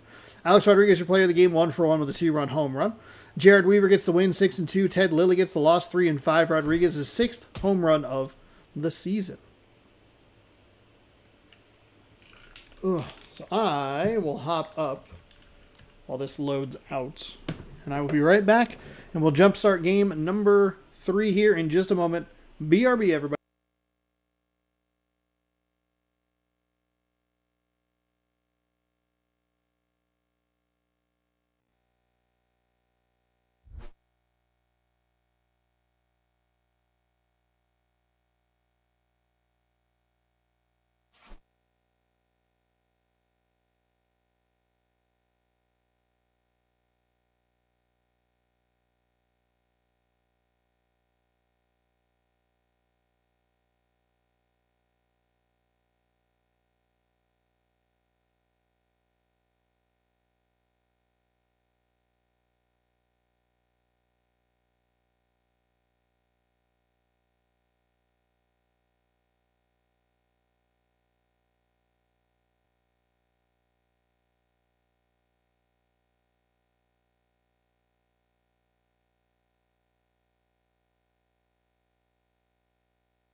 Oh, that's the wrong screen. Come on, Sean.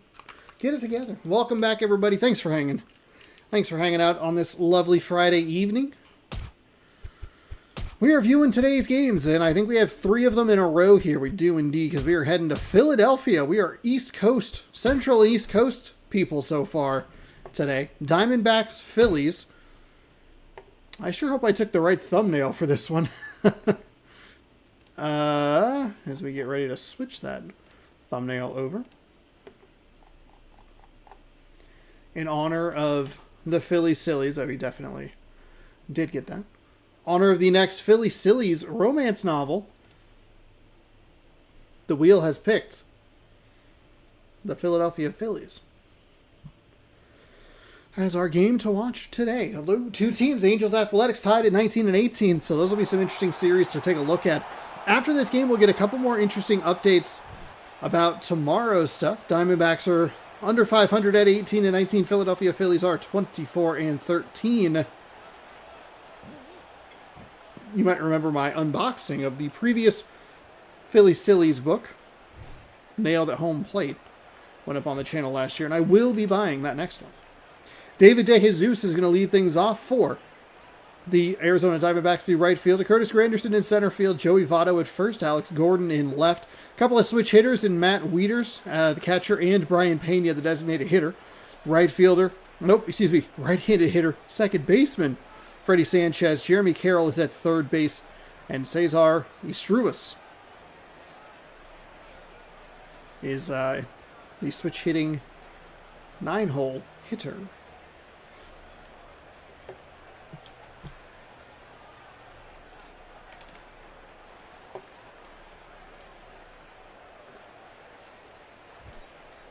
Kyle Laus is going to be the starter. It's an interesting starter for Philadelphia. You saw that record. He's 1-5.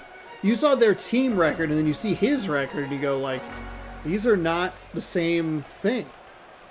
They are really struggling when he is on the mound. 1-5, a 4.82 ERA, 7 games, 18.2 innings pitched, 24-3 and 9 hits, walks, and strikeouts. So 27. It's 3 hits/walks per 1 strikeout. And I don't think that's where you want to be. Now that is in for a strike, so that's a positive start for him. And we are underway here in Philadelphia. Game number 3. First 2 games took quite a while to get going. Or to get through, because teams went off. That was a very weird pronunciation of the word off. But we had a 9-run second inning for the Baltimore Orioles. We had a 10-run first inning for the Florida Marlins. It was the top of the second. It was the bottom of the first. Do we see the top of the first inning, a big number put up? Not immediately, as that will be an out to left field. Left field, I feel like it's been a busy place all day long.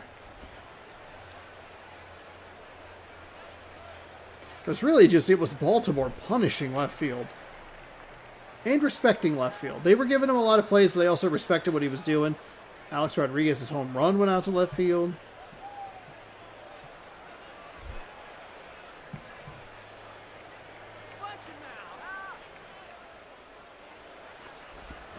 That is fouled away.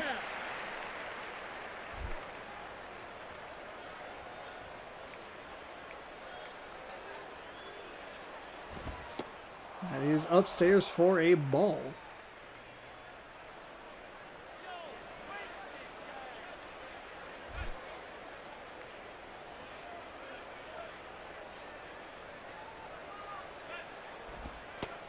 That's a strike on the inside. Nice location there, as we have a little red versus red.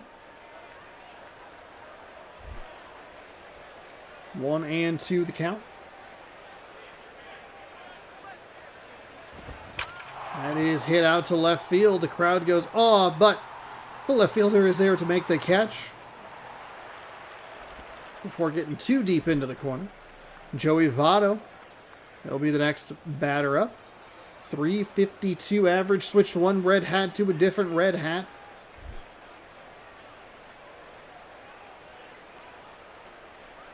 From the Reds to the Diamondbacks, he will swing and miss at the first pitch. 0-1.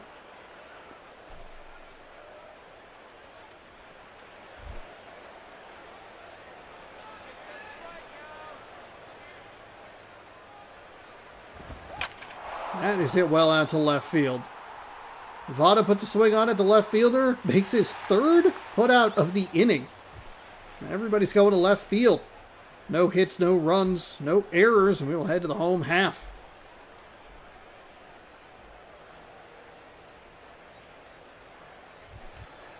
Shin-Soo Choo is the left-handed right fielder who will start things off. Gregor Blanco at DH. Justin Morneau at first base. Jorge Posada is the catcher. Andres Torres is in center field. Ronnie Belliard at second. Nick Punto is in left. Ramiro Pena is the shortstop. Brandon Inge at third base. Couple of switch. This is a funky lineup. I forget how funky Philadelphia's lineup. It's 3 lefties, 2 switch hitters, a righty, 2 switch hitters, and a righty. So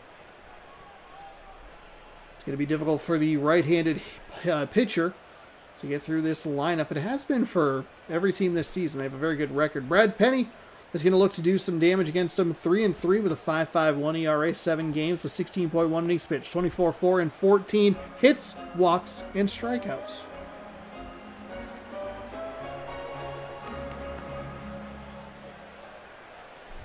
Here's your Arizona Diamondbacks defensive lineup, and Shin-Soo Choo is going to get things let off here. The bottom of the first.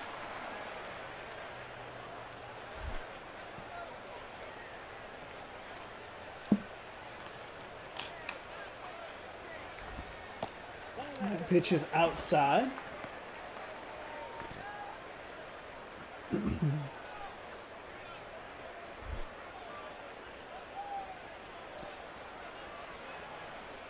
So a 1-0.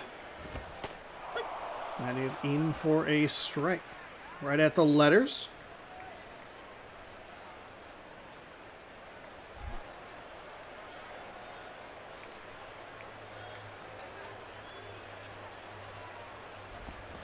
And that is hit out to left field.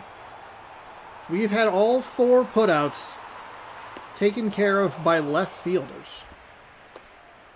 Weird.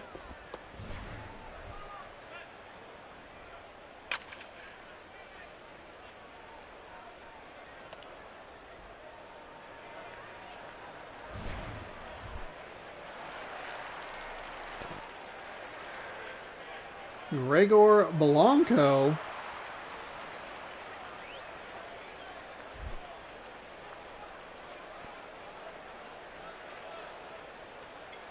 he'll step up with 2 gone, and he will foul this first pitch back out of play for a foul ball.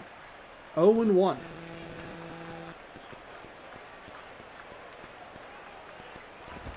That is just foul at the first base line. Wow. It feels like that is such a 50-50 call. Like, because the ball is white on white chalk with a big white base and the game is, blurry and kind of ugly. It's real tricky to see where it does or does not cross. 1-2, 1 gone. That is inside for a ball.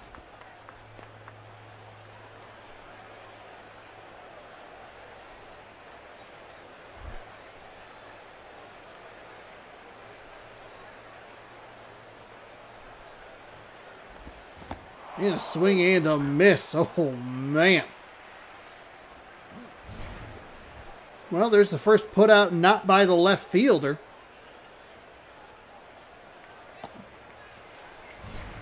The left fielder. A left fielder to bring in Justin Morneau. 388 average.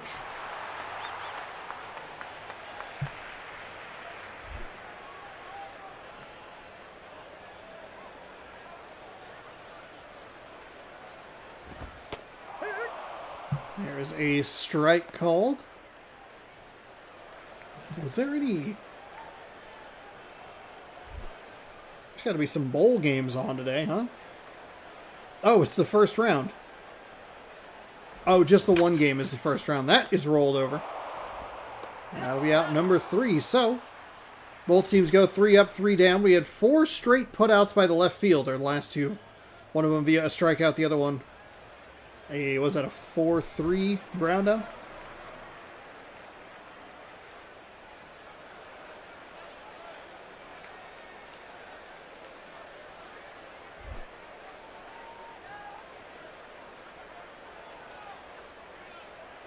Interesting. That is inside for a ball.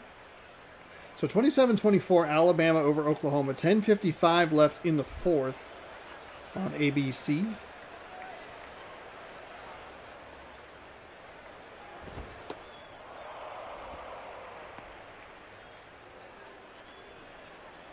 I think it would be on Oklahoma's home field.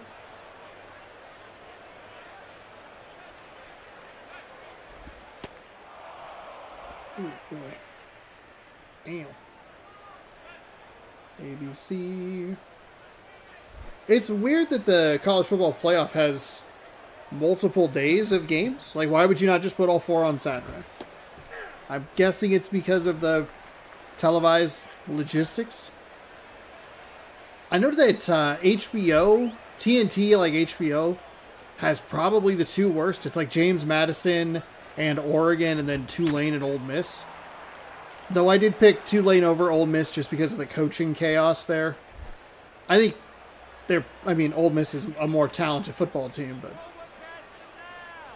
with the Lane Kiffin situation, that is crushed but foul. Horrible.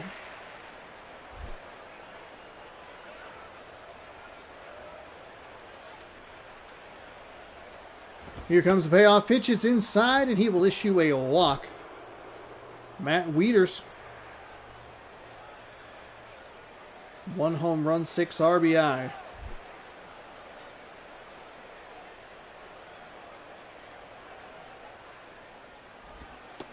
That is in for a strike.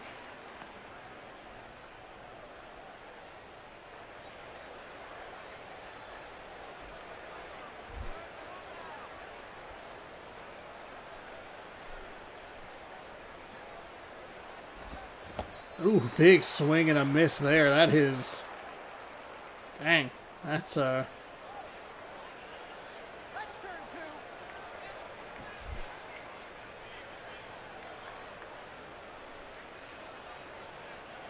was an aggressive swing. And he'll do it again, swinging. It'll be over to second. Back to first. I'm going to say not in time. He is safe. Throws it to second. I don't know about that. Usually the replays look better. And this one looked worse. Okay, he was out by a full step. Never mind. Never mind. That one's on me. Wait. He was out by a step. What? Sean, what are you talking about? They called him safe. He was out by a step. What are you talking about? I forgot what was happening there. Okay, in the picture, yeah, he has a foot on the bag and everything. Oh my God, it's a missed call. It's a horrible missed call against the Phillies. I am sorry. He's out. Oh my goodness, is he out? Holy moly.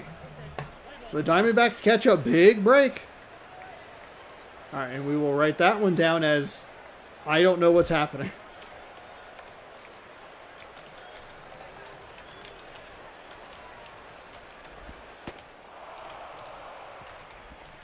What are we sitting at?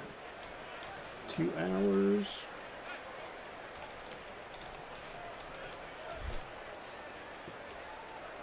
Okay. I write down yet another clip that I should pull that I won't. That is out to right field, and it'll be a nice catch by the right fielder. There are 2 gone. Shin-Soo Choo out there making a nice play.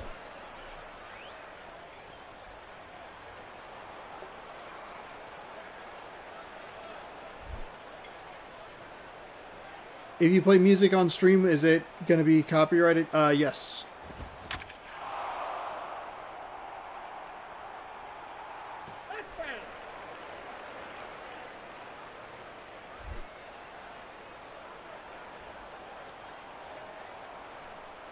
Here comes the 0-1 with 2 gone. Swung on and missed. So that's a couple extra pitches. Theoretically, that should have been a double play.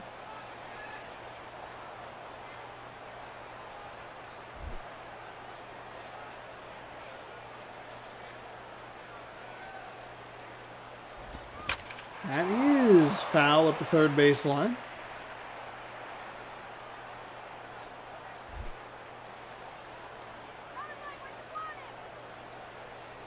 Oh and 2. And swung on and missed. So, the Phillies get... Well, Arizona gets a bit of a break. Philly gets a little screwed. But it doesn't matter. It all washes out in the end. It's a few extra pitches for the pitcher. Posada, Torres, and Belliard stepping up. Arizona Philly tied at 0.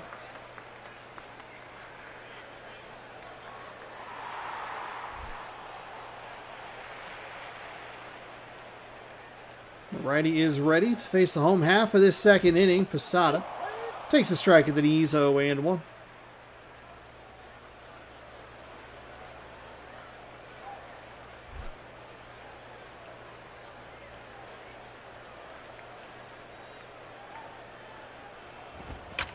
That is foul up the third base line. 0 and 2.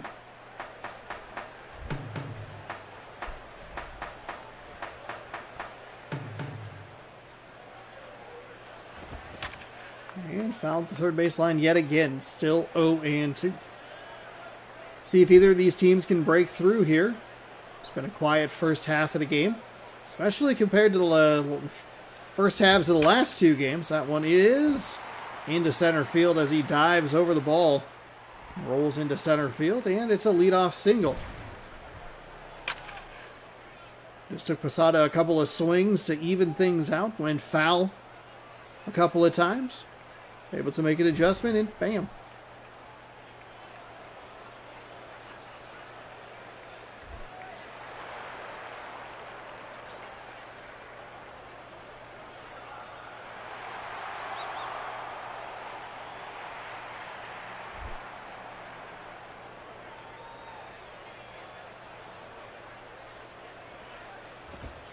That is in for a strike. It's the inside edge.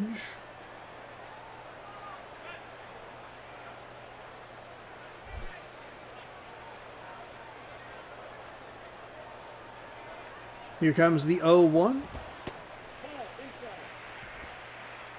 A little too far inside for a ball.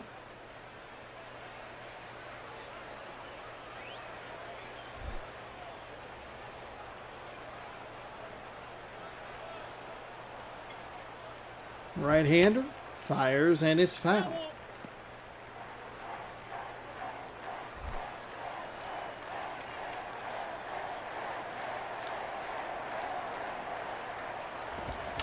That is foul as well.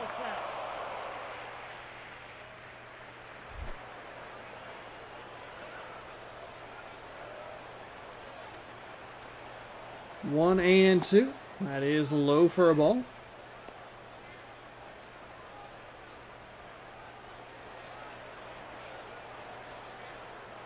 Well, that is insane. 2 and 2. And swung on and missed. So, Philly can't really get anything going offensively. Arizona can't get anything going offensively. Ronnie Belliard with a .233 average steps in. 1 home run, 3 RBI.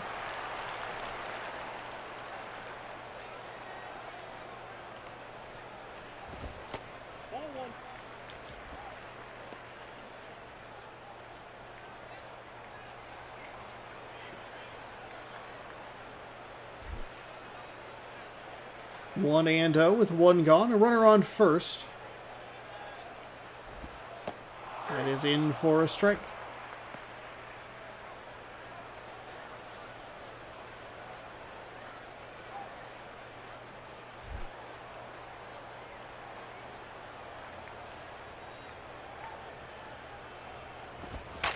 And foul up the third base line.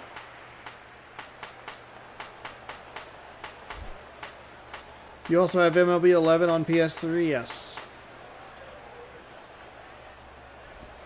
That is hit out to right field. That might be gone. It is carrying, and it is 5 rows deep. It is 2-0, Philadelphia.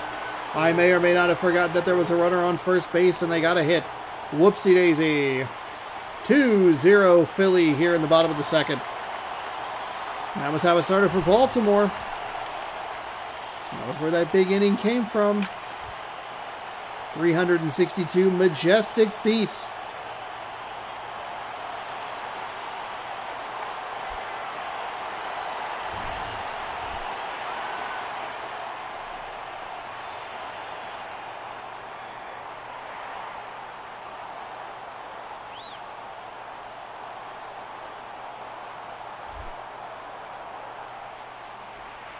Yes, it is the last MLB The Show. There is technically a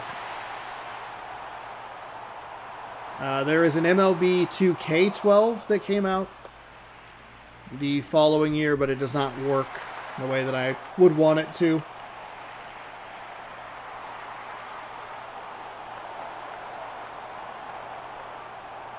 Well, the PS2 was the best-selling console and had an incredible tale.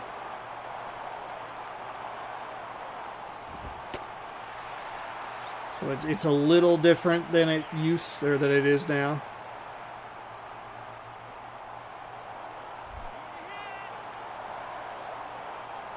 I don't think we'll ever see anything. Maybe the Switch.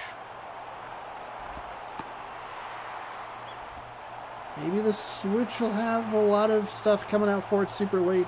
But the Switch doesn't have the third-party support that the PS2 does, so never mind. Never mind. Is your MLB... No, it's fine. I mean that the video game itself, like... this game allows you to... How do I... this game allows you to adjust settings in the actual game itself that the MLB 2K12 does not. The MLB 2K12 I bought was brand new.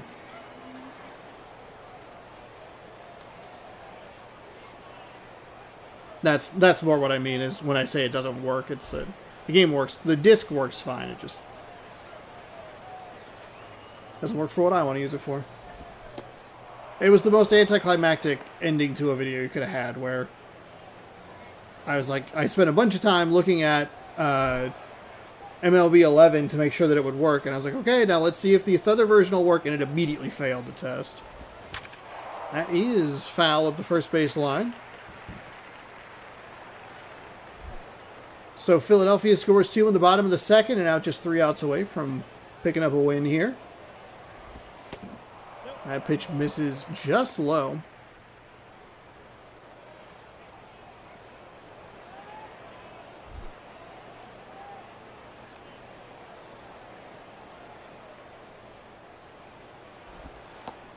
Ooh, I thought that was a strike. Looked good to me, but the umpire says no. And it's a 2-ball count. A 3-ball count, excuse me. 3-1. And that'll be a 4-pitch walk. Not what you're looking for. I can understand you trying to be a little cute there, but...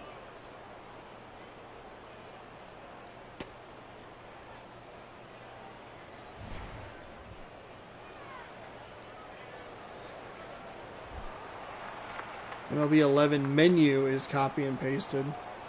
Yeah, I mean, I think that's more of a stylistic choice. If you go back and look at all the Madden games, they have very similar menus as well. It's nothing really radically different until you get into the PS3 360 era, and then they're just god-awful menus.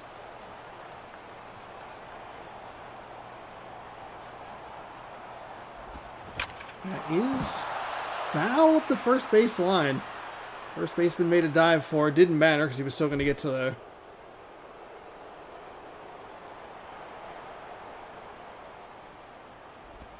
That is rolled over. Nice sliding stop. He missed the bag. What?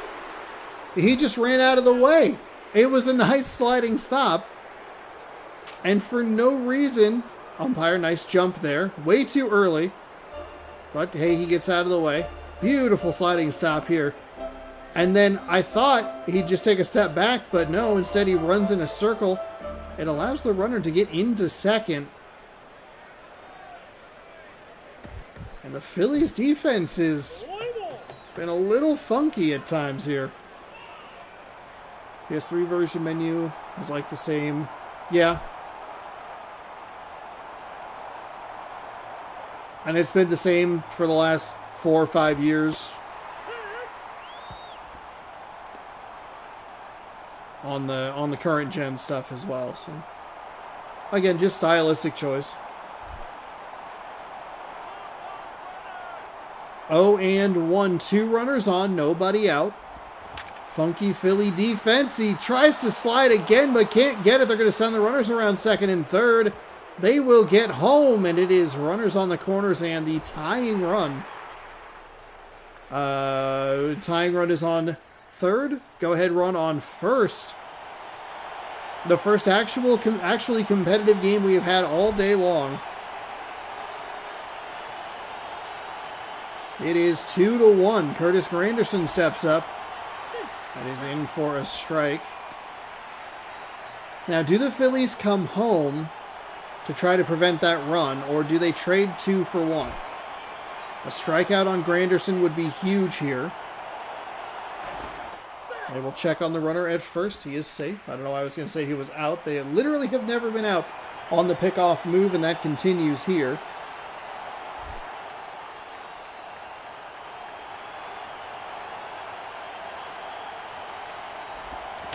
That is going to go to third, to second, around the horn to first, and he is out. So the Diamondbacks trade 2 outs for 1 run, tie the game, and it'll be up to Joey Votto to give him the lead.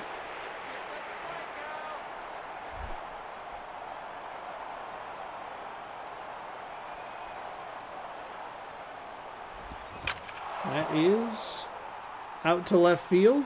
It's going. It is going. Oh, boy, that really kept going. Onto the warning track and out. I know MLB had Sounds of the Show. Last one was Sounds of the Show was 24 on PS4. 2009 to 24 MLB. So I have Sounds of the Show. Huh. That sounds like a feature you leave on the previous gen, but don't bring it on the console or the modern gen.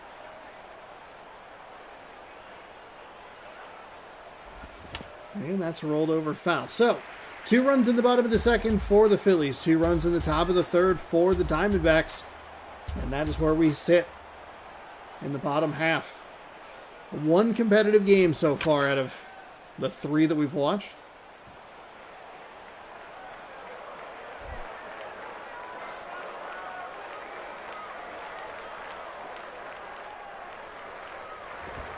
That's fouled away.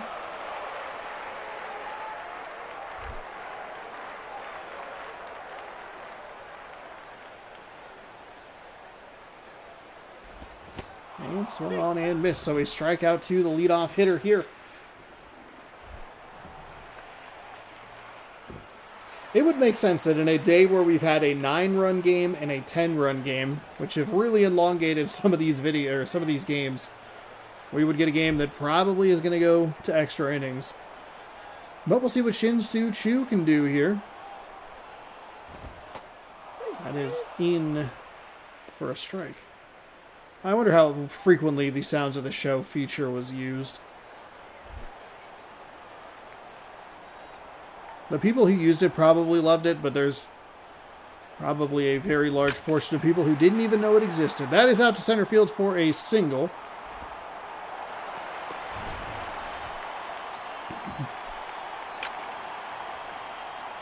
And Shin-Soo Choo putting himself in position to be the game-winning run.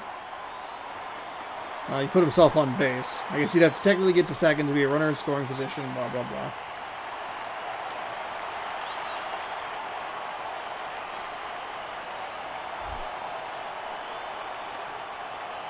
Very cool. I use the custom soundtrack feature a lot on the old Xbox. It drove my brother insane.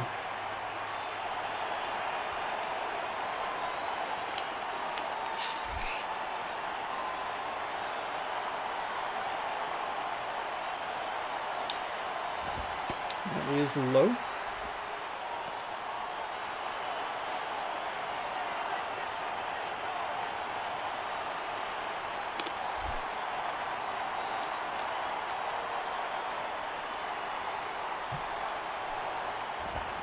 And that'll be rolled over. Can Shin-Soo Choo get to second? No. Can he get to first in time? He can. Safe. So the winning run is on base.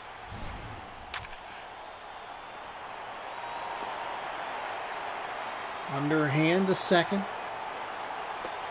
I mean, it was just slow enough of a roller to... That was going to be a really difficult play to turn. So just take the lead runner. Justin Morneau.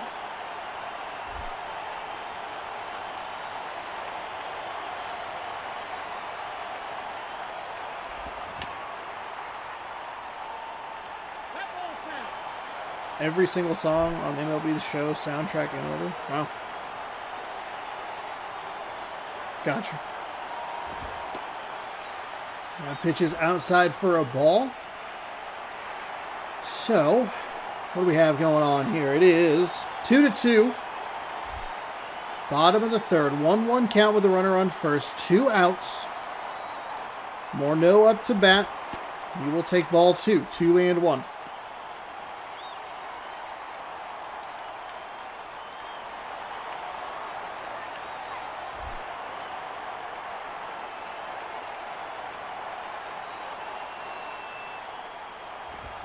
And that, oh my goodness, hot shot to the first baseman is an out. And the issue that they had at second, by the way, came around to be a problem.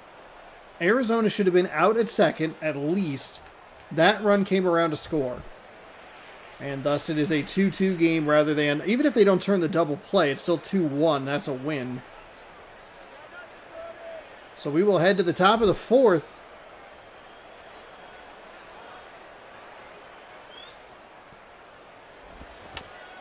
That is rolled over. And that'll be an out.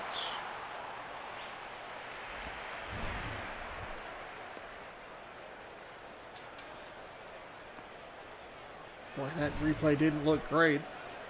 He must have dragged that back foot across the base or something. Matt Wieters swings his bat around a couple of times, sets, and is ready. Hey, walk-off, how you doing? That is swung on and missed.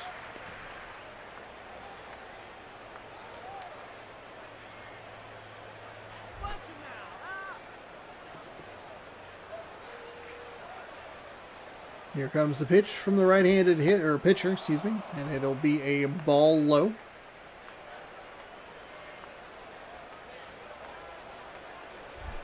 For those of you just joining us, it's 2-2 here in the top of the fourth. Philadelphia scored 2 in the bottom of the second. Arizona responded with 2 of their own in the top of the third. Tired times 2. I get that.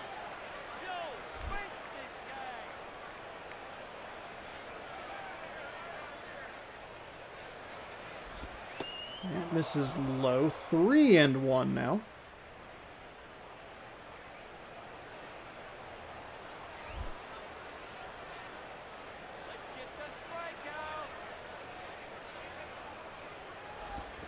That's fouled away as well.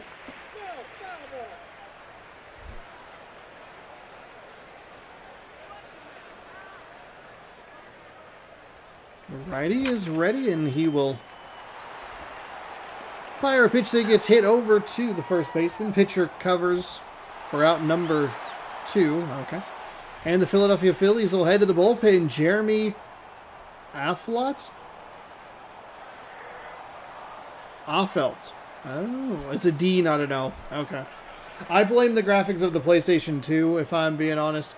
4 games, a 1-0 record, 1 save, no ERA, 8.2 innings pitched, 1 walk, 4 strikeouts.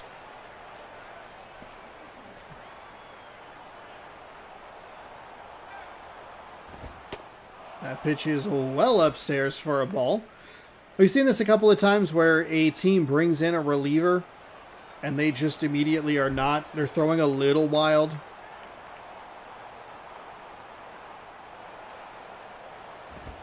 That's inside for a ball.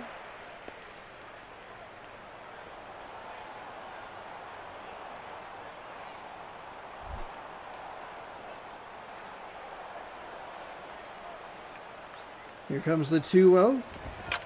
Ooh, big. That's an aggressive swing 2-0 to a pitcher who hasn't really shown a lot of command. I think he might be more willing to take that strike, but again, we're always looking at it from that weird angle.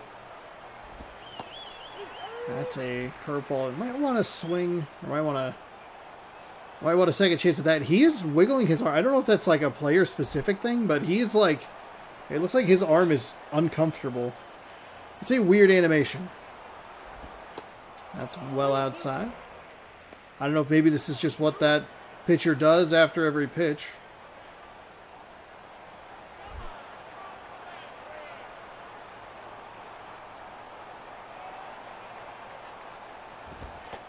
And the lefty walks him. So they go to the bullpen, looking for a shutdown effort, and he immediately walks him. He only had one walk on the season so far. Not the largest sample size, but that's not what you want out of your relievers. And that puts the go-ahead run on first. And it's another pitcher, or another batter that has an advantage against the pitcher.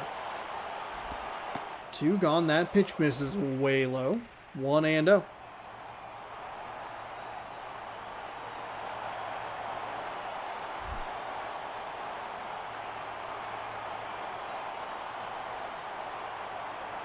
Here comes the pitch. It is hit into or splits the gap of infielders. It'll advance the runner to second and the go-ahead run in scoring position.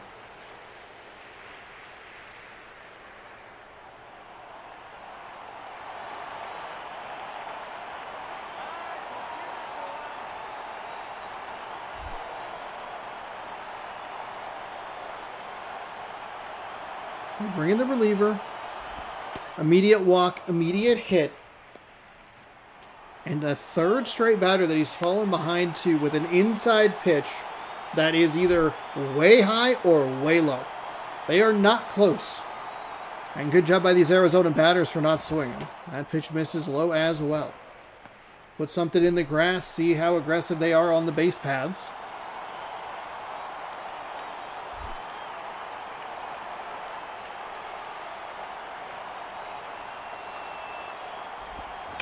That is an out. Second time we've seen that. Runners on the base paths and a hit that just right to the hot corner at first. Posada, Torres, and Belliard coming up. 2 runs, 3 hits, no errors for each team. Posada, single and a run, 1 for 1.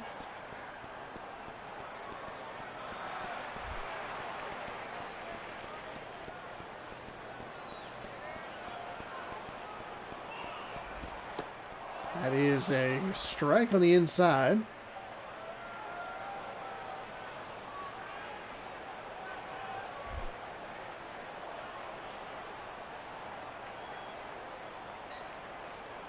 Here comes the pitch from the righty. It's low for a ball.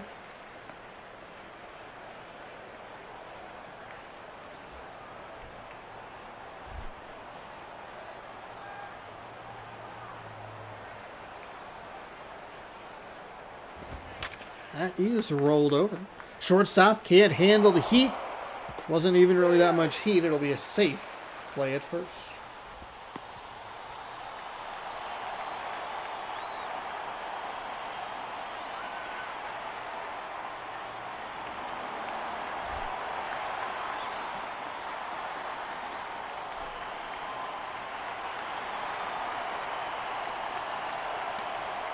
So, runner on first with nobody gone. That is popped out to left. That is unfortunately going to be an out. Oof. 1 pitch, 1 swing, and the batter, or the runner got pretty far away from first.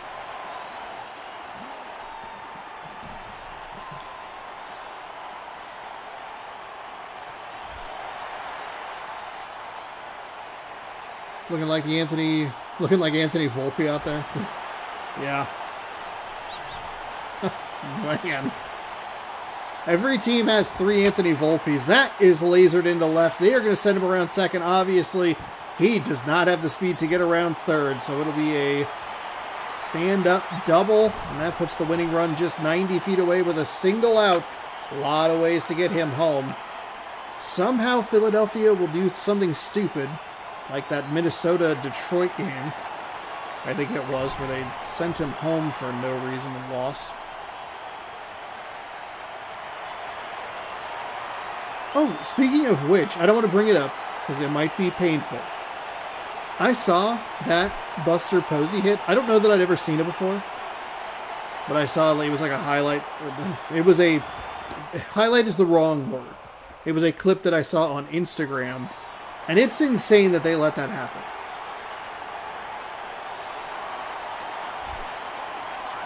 Absolutely insane. I can't, I watched that in 2025, and I'm like, why are we doing this? He didn't even try to slide in. If you make accidental contact, accidental contact. If you make accidental contact, and whatever, I can understand that. Oh, they are going to go home. The throw is there, and he is out. Oh my God, Philadelphia. This game is so stupid for that. It's so dumb. Just try to slide. Right on cue, by the way. Me talking about that Buster Posey thing. He's not even attempting to slide. It's so stupid.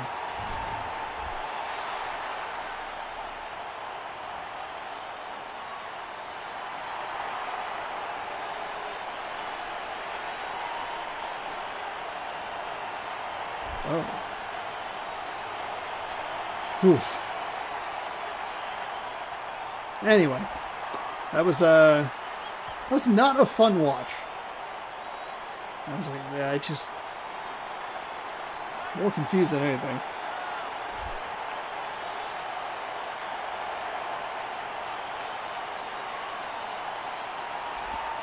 That is inside for a ball. So, Philadelphia does have 2 outs. They do have a runner in scoring position. So it's not obviously the end of the world. But it is a frustrating thing when you could just leave runners on second and third. That is a strike at the bottom. You talking about when he got injured, they made it the Buster Posey rule? Yes. Yeah, when he got injured and the guy just barreled into him, like, that was... God, it's so dumb. It's so dumb. Because the second half of that story, which is pretty incredible, is he comes back from injury, wins MVP, and then is they win the World Series. So I'm just glad it wasn't a career-ending injury, but it is really dumb to look at. That is into left, and it's an out. So we will head to the top of the 5th because Philadelphia thought it was a good idea to run at the catcher. Now, having said all of that, they still would have not scored. So here's our guy.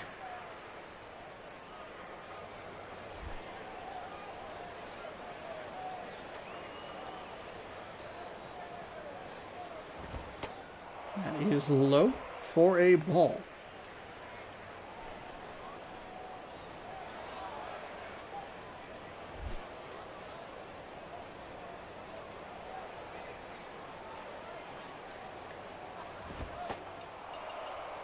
There's a ball as well.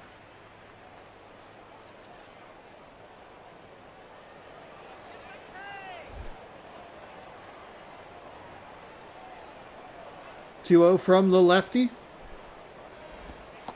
That is in for a strike. Gets that inside edge.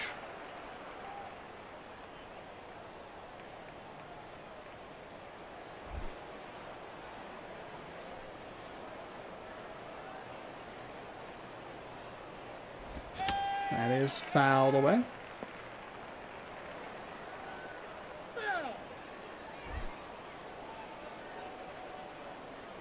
Two and two.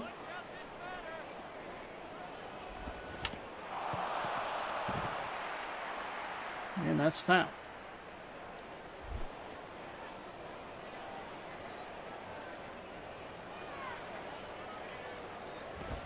Oh, boy, that gets away from him. Good time for him to do that, though. Nobody on. Does make the count full at 3-2. And that'll be hit into left field. Shortstop really made a dive for it, but to no avail. Arizona puts their leadoff runner on first. David DeJesus. 1 for 2. What was his stats? Single and a run. Single and an RBI. 1 for 2. I knew that part. That part was the one that I got. The other part was a little more confusing.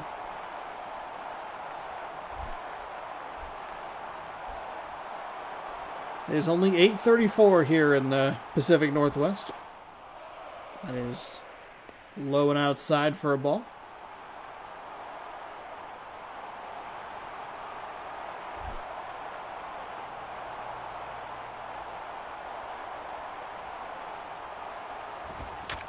That is hit well, but sliced foul.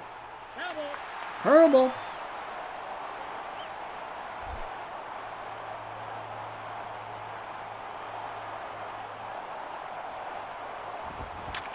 And boy, that was a hit. He hit that ball so hard it broke the game. Man, that was bad. We don't usually get that kind of frame droppage in this, but whew.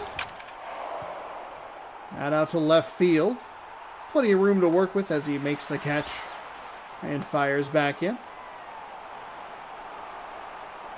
Again, left field, very, very busy all day today. A lot of putouts, a lot of diving catches.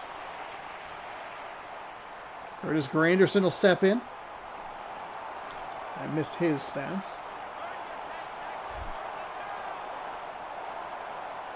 Oh, he's 0 for 2. Okay. That's just, I almost said that means he's about to do something real special, but that one's just foul at the third base line. Lefty-lefty matchup here. 1 gone with a runner on first. 2-2 in the top of the 5th. They will check on the runner over there. It is such a, funky animation. Hey, you going to get back? Go ahead and get back. All right, I'll throw it over. The pickoff attempt makes it 0 for about 3,012.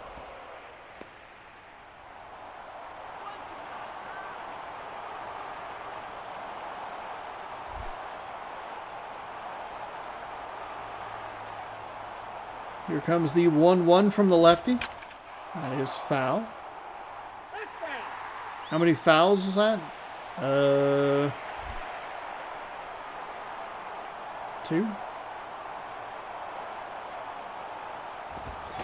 And a swing and a miss. So Granderson goes to 0 for 3 today. And they can't do anything with this runner over at first.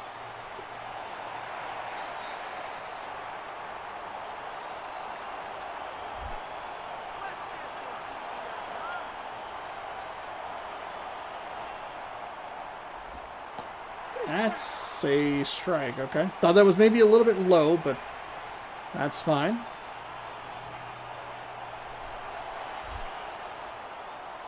Oh, and 1.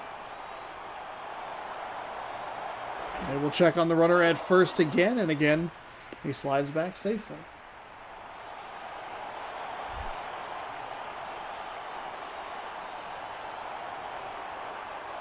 Here comes the 0-1.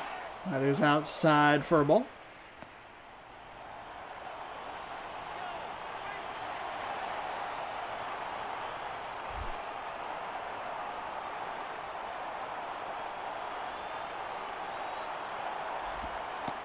That is low for a ball.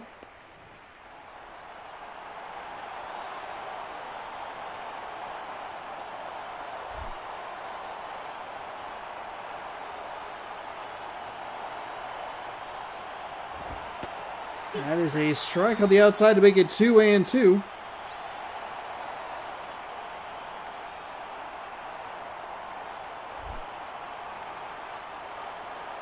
Twos all over the place. A 2-2 count with 2 outs and a 2-2 game. That is foul at the first base line. Stays alive.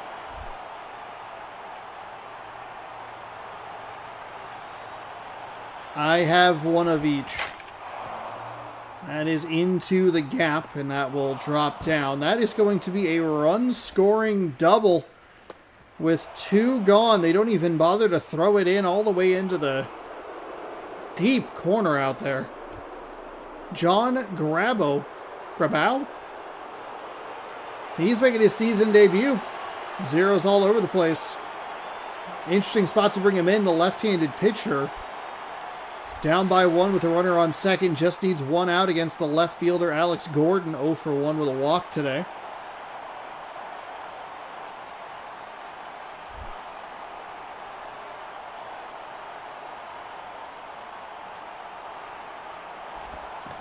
That is, oh no, oh no. We have seen that all day.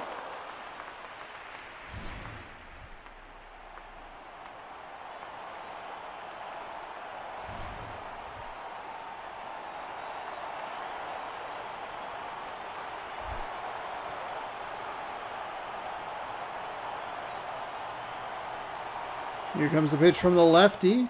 Misses outside that. Missed. They keep bringing in pitchers. Right now I am playing on the original model PS2. I think I ended up with an original model because my Slim stopped reading discs or something.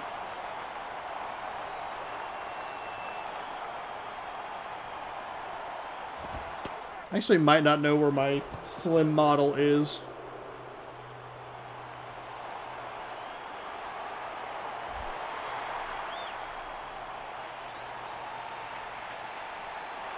Matt Wieters stepping in.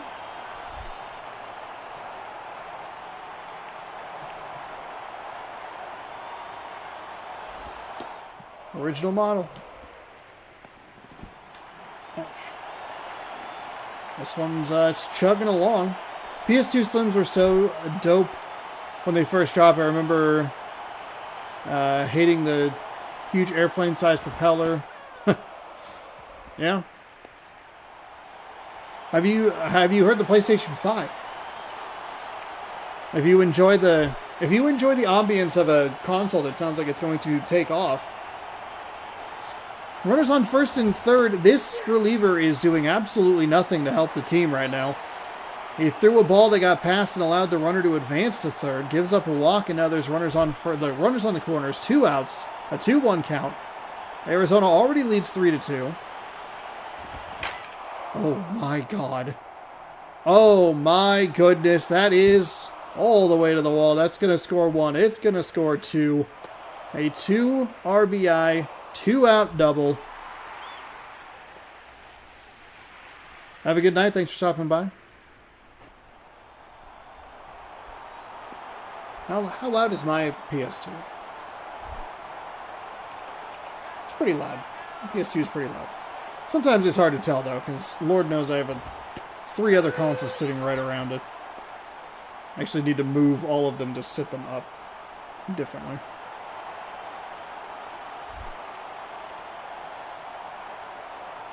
0-1 with 2 gone. That is in for a strike. System's running so much now, they need a jet engine. Yeah. Yeah. I can't handle all these graphics.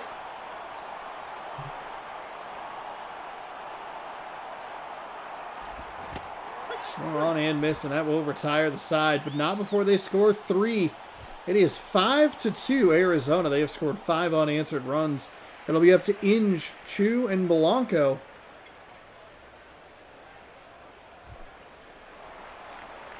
And they will head to Jabba Chamberlain. He has 8 games on record, a 2-0 record. No saves. Yeah, it must be Jabba Chamberlain. I anticipated 2 Bs. 2.70 ERA, 13.1 innings, 6 and 13 walks and strikeouts.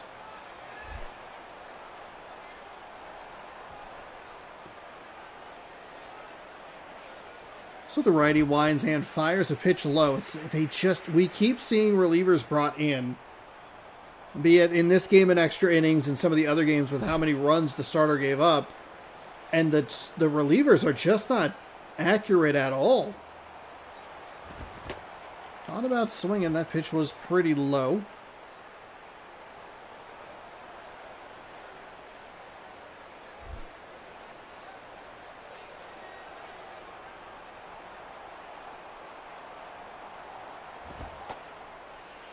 That is inside for a ball.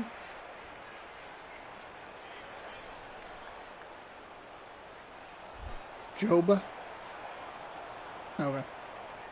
Is there a job at Chamberlain? Is that a real thing, or did I just mishear that forever? That is right to the first baseman. It feels good to say it correctly and then go, no, that's wrong. Joba Chamberlain. Joba. All right, so Shin-Soo Choo. 1 for 2 with a single, 289 average on the season.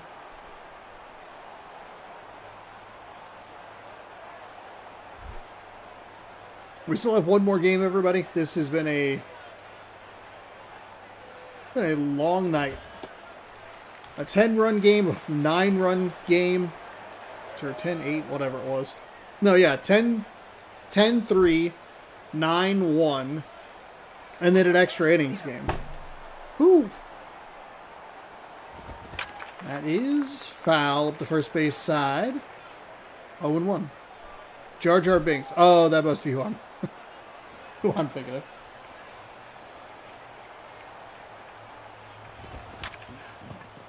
And that is fired over to first, out number 2. This is a pretty incredible comeback for Arizona. I mean, to come up, I think all 5 of their runs have been scored with 2 outs.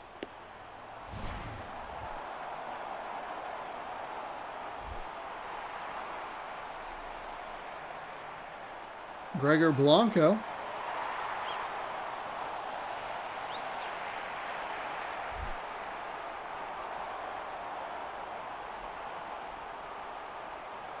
Here comes the pitch. That is, rolled just past the first baseman. So they'll put somebody on with 2 gone as that slips into right field. Justin Morneau, 0 for 2. 377 average. See if he can get anything going here. They need one more base runner. But does Philadelphia have any 2-out magic here?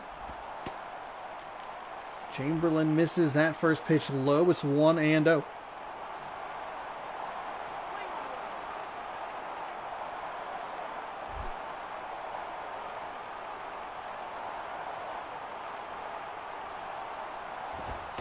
That is out on the outside for a strike.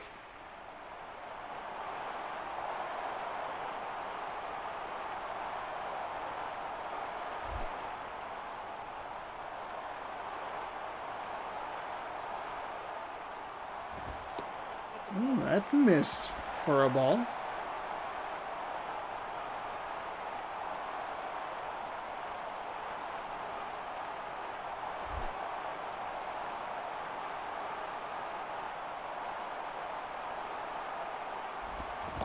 And that's a swing and a miss.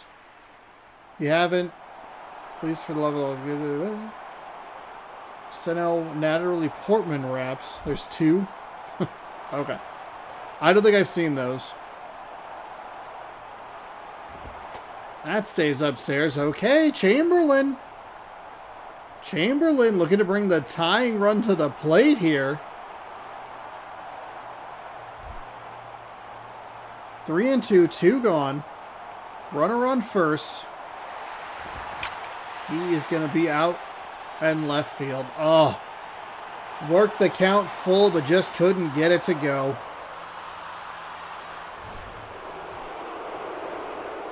The Boo Birds rain down here in Philadelphia as the Arizona Diamondbacks complete the comeback. They were down 2-0 in the third.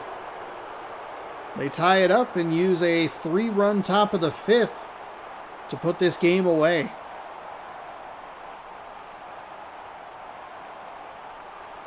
Phillies got off to a red-hot start, but they have been much more average over the last few weeks. Matt Wieters is your player of the game. 1 for 3 with a double, knocked in a couple of runs.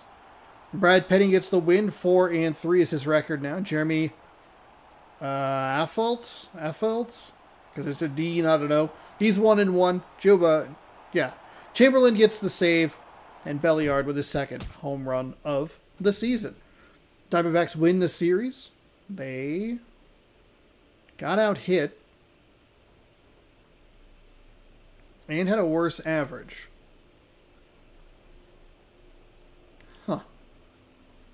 And struck out more. What a weird one. 5 RBI. So then, hold on. What were the scores? 1-0 Phillies. 1-0 Diamondbacks. 5-2 Diamondbacks. Interesting. Let's see. We're all caught up on scores because those were the 3 games that we watched. Let me, just in case. I haven't been very good at saving my games lately. I will watch those. That'll be something for me to watch when I am done with this stream, which we have one more game of. Dodgers taking on somebody. It is the Braves. AL, NL, NL. Oof. We've been real NL heavy lately. Well, I mean, today was the wheel, so blame them. We will get some interesting results here. I have a game that Cubs-Astros series is interesting, as the Cubs are trying to chase down the Astros in the NL Central. Where is that? Astros-Reds. No. Cubs-Pirates. What did I write down? Oh, it's Cubs-Pirates is what I was thinking of. So, I don't know if we'll see the score or whatever, but I think the Cubs won. So that means that the Cubs, if they were to win tomorrow, could tie it up. And then the Astros can make it like a 3-way tie for first in the NL Central. It's very weird. Here are your records, home and away splits.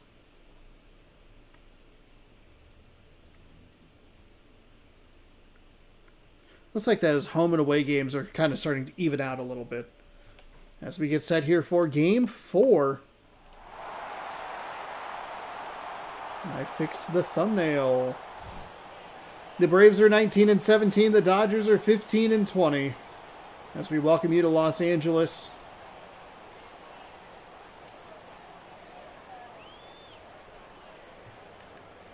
Dodger Stadium holding 56,000 people.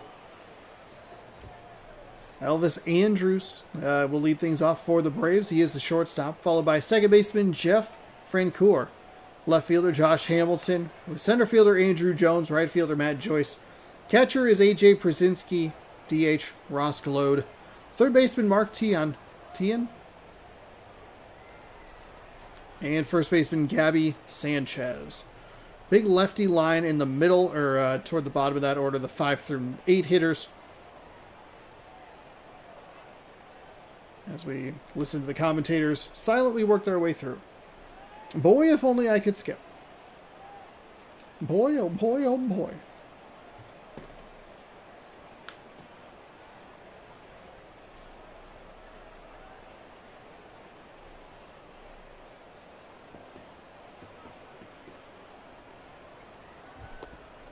John Maine is 3-4 with a 3.92 ERA. 7 games with 20.2 innings pitched. 25, 11, and 17 hits, walks, and strikeouts. Here's your Los Angeles Dodgers defensive lineup. Chad Pennington, New York Jets quarterback, at shortstop. Elvis Andrus.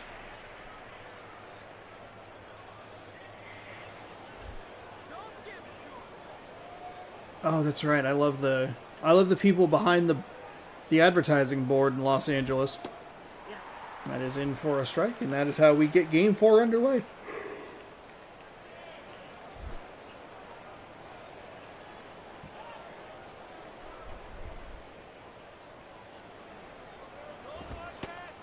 And that one just misses. Wanted to go to that same spot, but just couldn't quite keep it on the edge.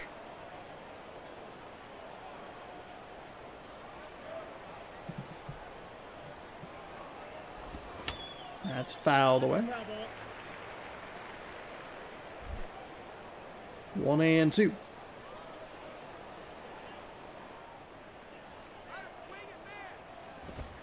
Ooh, plunked him with a 2-strike count. Third person we've seen hit today. A couple in the Phillies and the Marlins game. Ryan Howard and Alex Rodriguez. Now here to lead things off. A leadoff hit by pitch. That'll bring in Jeff Francoeur.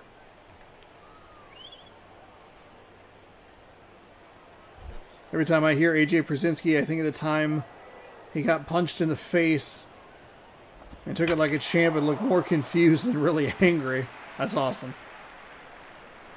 What the hell?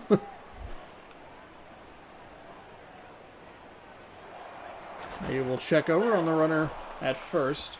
He will be back safe like every other runner that has ever been picked off or tried to be picked off.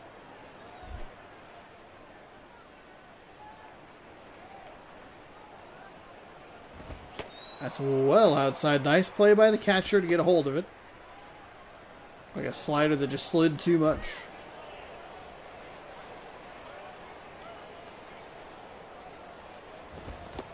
Righty winds and fires. Gets a strike. Swinging strike. Makes it 1-2. And goes, tries to work that east to west flow, but that one stays a little further outside than he intended. Makes it 2-2. And another swinging strike. I guess you take a note. This guy really likes... Oh, man. Oof. 4-seam fastball. Normal swing timing. 93 miles an hour. But he was really aggressive on the 2 pitches that we saw inside to him. That was where he wanted to just go for it.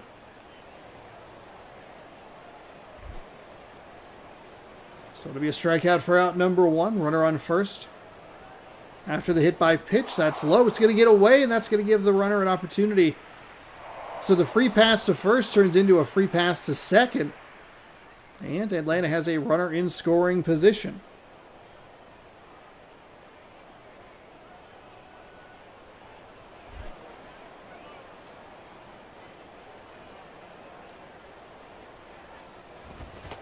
Swung on and missed for a strike.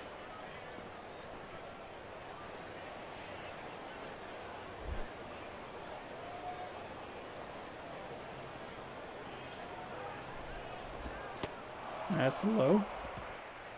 Michael Barrett was a catcher, and Przinsky bowls him over.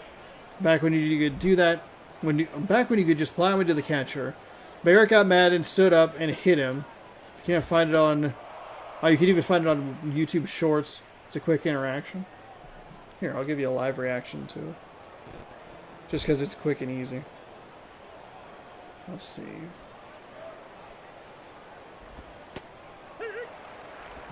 AJ Przinsky fight, maybe?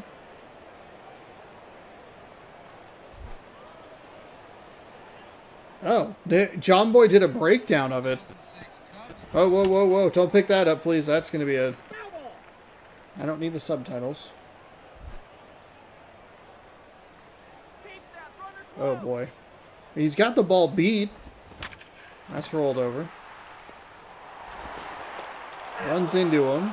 Safe. Okay. Turns out these are harder to watch without volume, because I forget how often he pauses.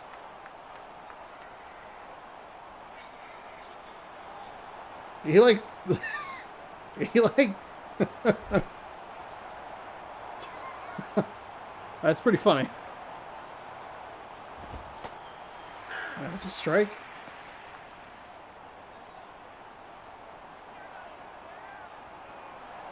I mean, he really does look back like, what the hell just happened? Wild.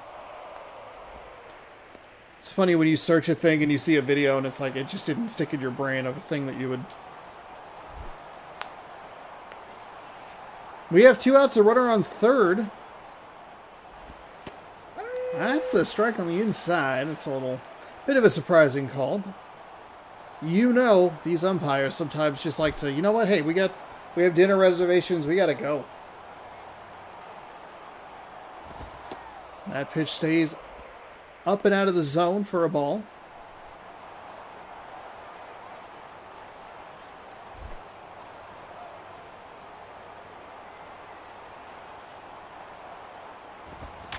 And that's hit up the first base foul line.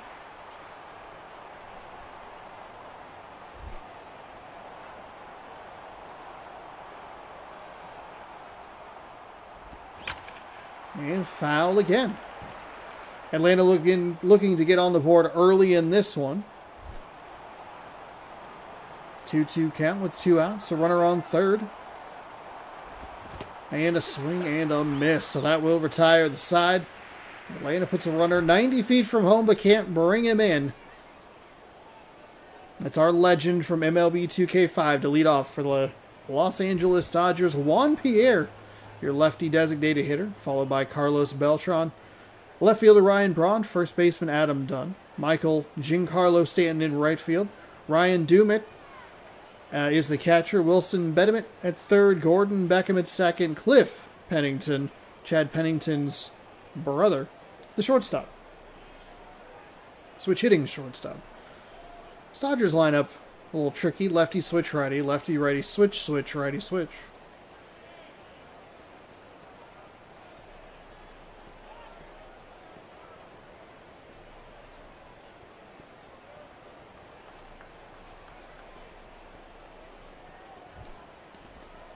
Oh, no.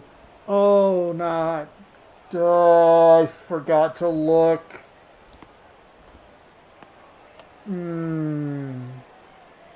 We avoided him previously, but I forgot to look. Every time, he takes like 10 extra seconds to get set on the mound. Oh, boy, we have come a long ways in graphics in almost 16 years. We sure have.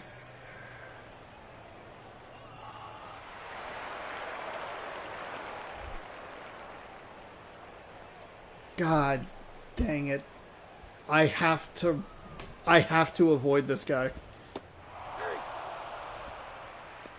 I think it's 10 extra seconds because he does this stupid flippin' walk every time. I timed it. It was 18 seconds and 8 seconds for everybody else. Oh. My God.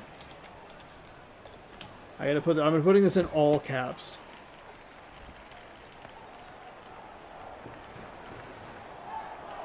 Kurroda.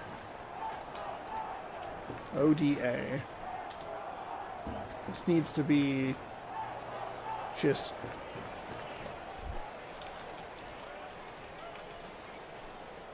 in all caps. I wish I could highlight it. He is 4-2 with a 3.18 ERA. 7 games with 22.2 innings pitched, 17-9, and 21 strikeouts.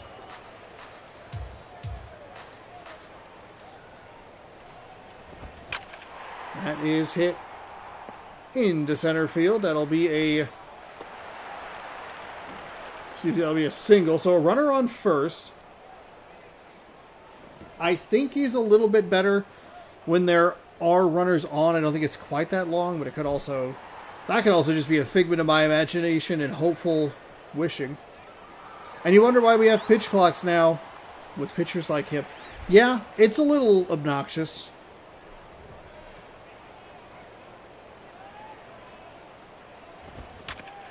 Oh, don't. Come on. The one time a double play actually works. Everything's okay. Everything's fine. We're in a perfectly good mood. Oh my God. We didn't even get to see if I was correct or not. That was a one pitch, one swing. Make sure you remember he is a Brave too. Oh, thank you. That's a great call.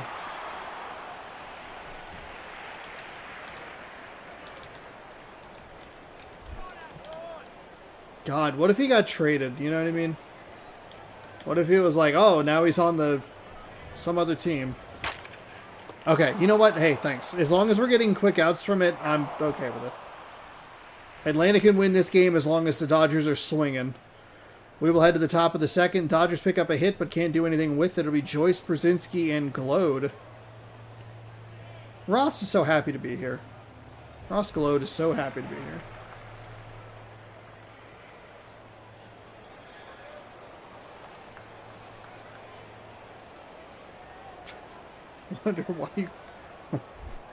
Wonder why they call you pitch.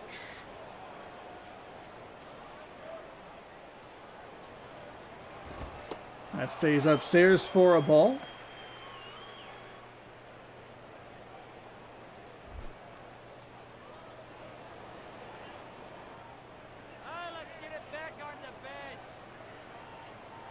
Here comes the righty. That is low.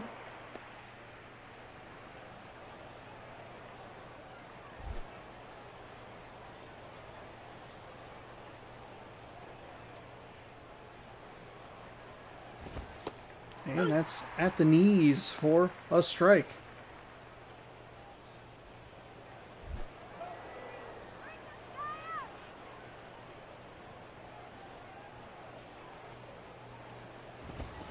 Ooh.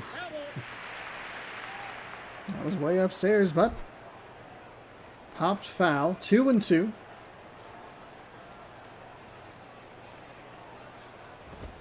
That one's upstairs for ball 3. So count is full to the leadoff batter in the top of the second.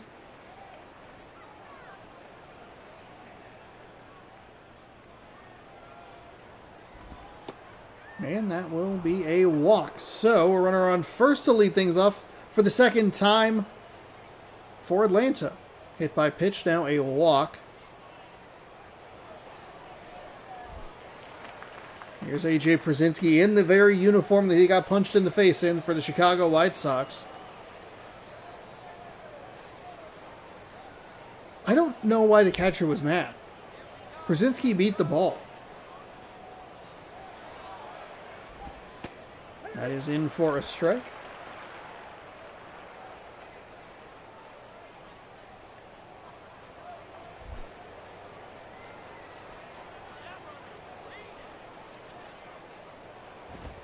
That is outside for a ball. 1-1.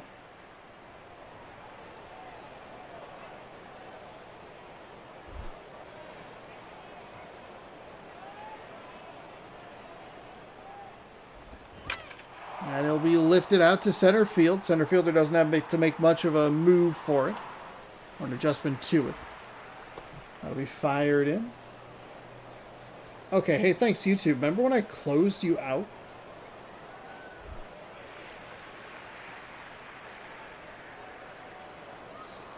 Why are you playing in the background? Ugh.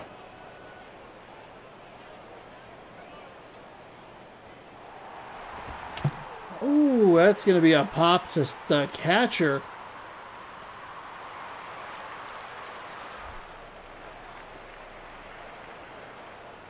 It is truly an odd play. It does get bad probably because he got showed up and his ego took over. Yeah, sure. That's a good point.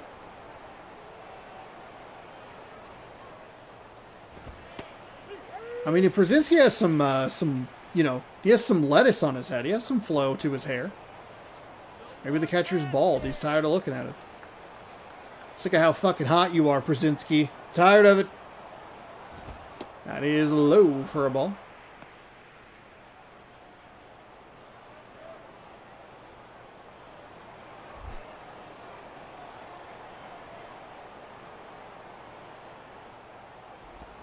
Swung on and missed for strike 2. 2 gone here. Atlanta's had a couple of base runners, but they have not been able to get them. That's outside. Let's get the pass ball. I forgot about the pass ball there for a second. They got him to third, but it hasn't really been like, they haven't been able to stack up hits. They don't even have a hit. That misses inside for a ball.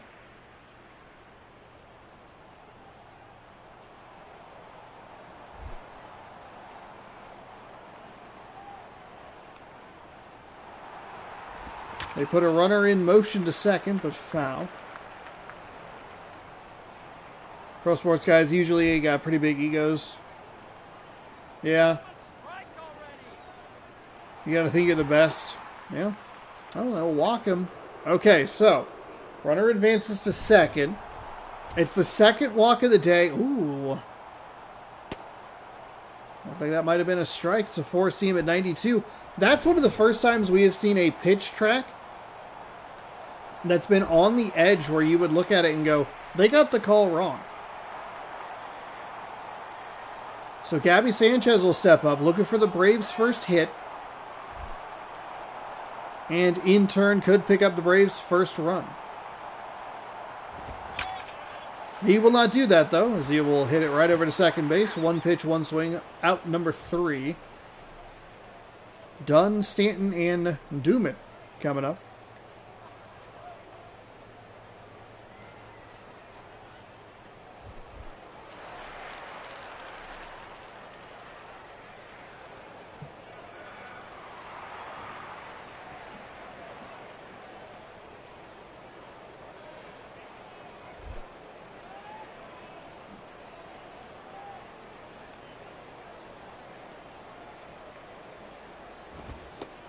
That is inside for a ball.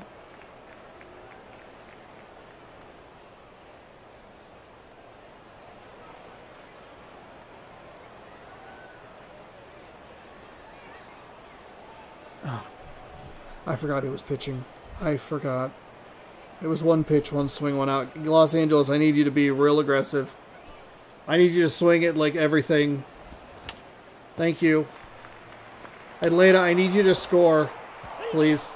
Somebody needs to score. I forgot. I was so busy thinking about AJ Przinsky's hair that I forgot who the pitcher was.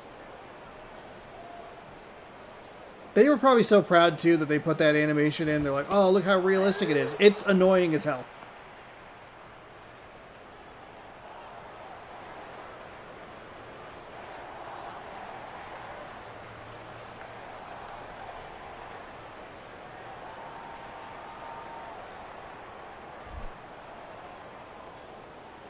So 0-1.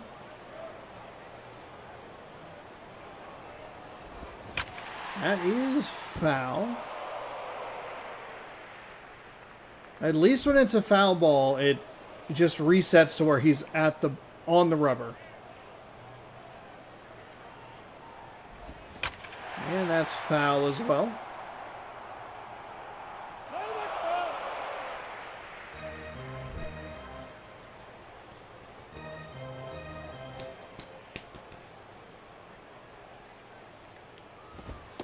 That's inside for a ball.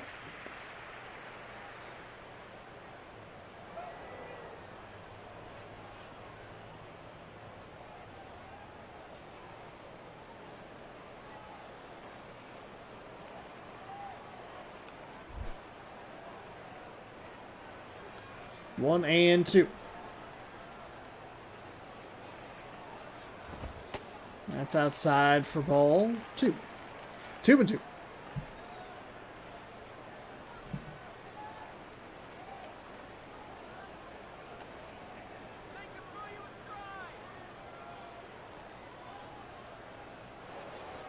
Ooh, Timberwolves are up on the Thunder, 108-107.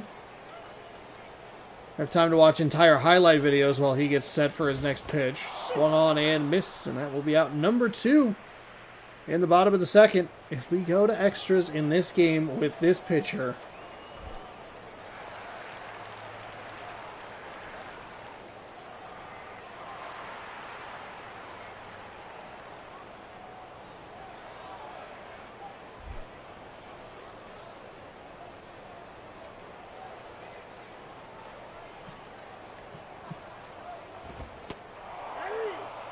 oh my god, I read that score right. The Dallas Stars are up over the Anaheim Ducks 8-2. Wow. We got a Packers game on tomorrow. Woohoo! Go Pack, go. Playing those Chicago Bears. Alright, bottom 2. 0-1. 2 gone. My mortal enemy of a pitcher on the mound. That is foul. That ball is foul.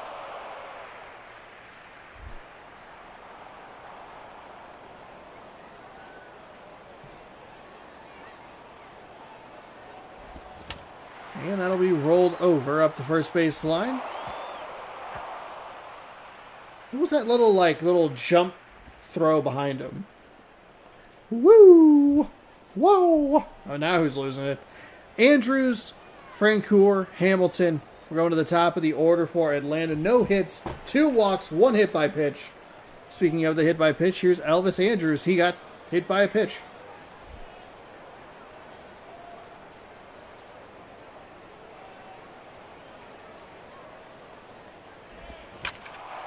That is a hit. Look at that. Wow, the second hit of the game. The first hit for Atlanta comes as they flip the order over.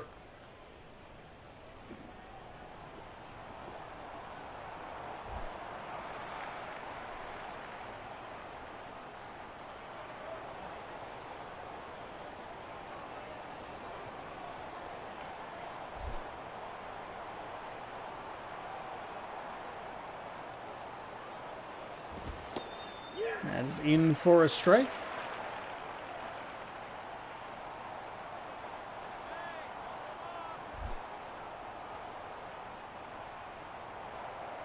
And he will try to pick off the runner at first. He will be safe, as every other runner has been.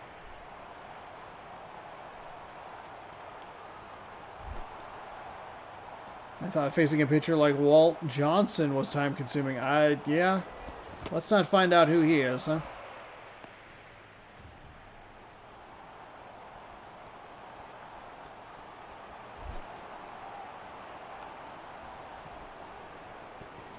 One and one. That is into right field. Held the runner at first. He'll just be able to get to third. Oh, that's actually going to get all the way to the wall. Do they send him home? They will not. Stand up, double, 2 runners in scoring position now.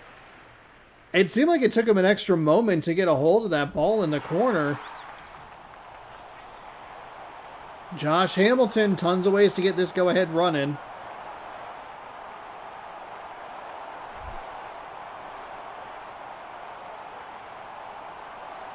Here's the pitch to Josh Hamilton. He will take a strike on the outside corner.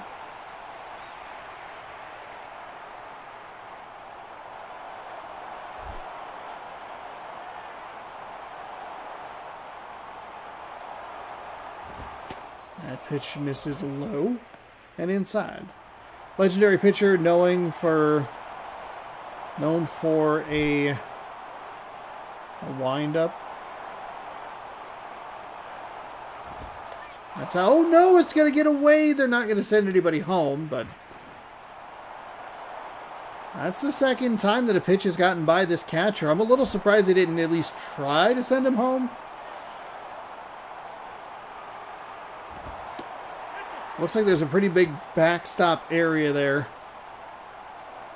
You know what? I'm thankful that they didn't send him home because it would have been a stupid out. 2-2 the count. That one's fouled back.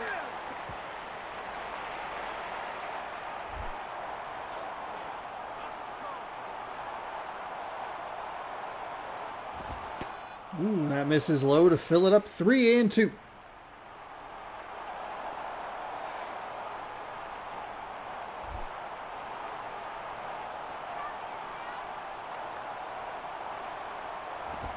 That is, okay, Atlanta has some smart base running. They do not send him home. Instead, it's just an out at first base.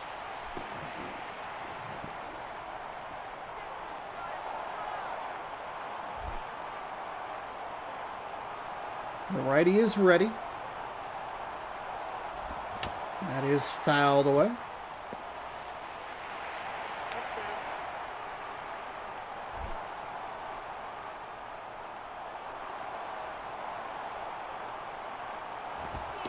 That is low for a ball.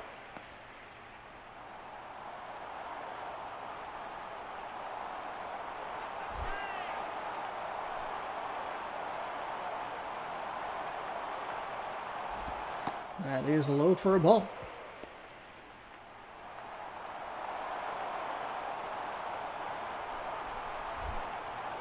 Two and one. No score here in the top of the third, just an out. And he will put that into center field. That'll score two. The center fielder picks up the ball as the runner rounds third. The throw is into the pitcher, and it is 2-0. Atlanta on top. They finally break through. They had three base runners. Hit by pitch, a walk. They were able to get that first hit by pitch batter all the way around to third, but could not cash him in.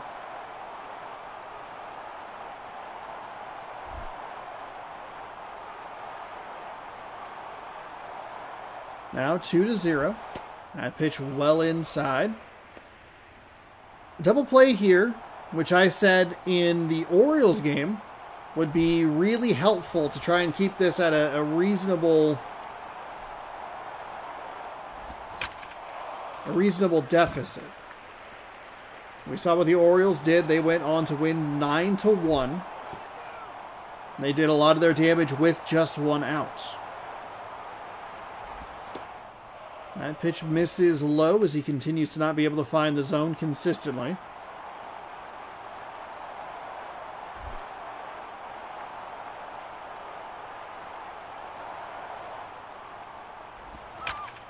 That is hit well but foul. That's a foul ball.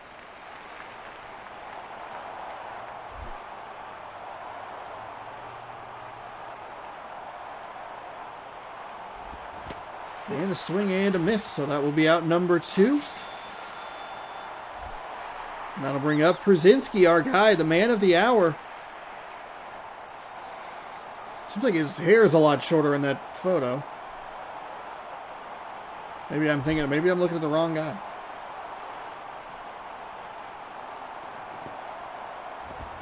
And that'll be hit out to right field. The right fielder will play it on a hop. They will send him first to third. The right fielder, not the strongest arm, as that is cut off. Either they don't have the strongest arm, or it's just one of those things where they don't worry about it. Ross glowed, just happy to be here. He's up to the plate. Przinsky with a single advances the runner to third. That is a strike on the outside corner.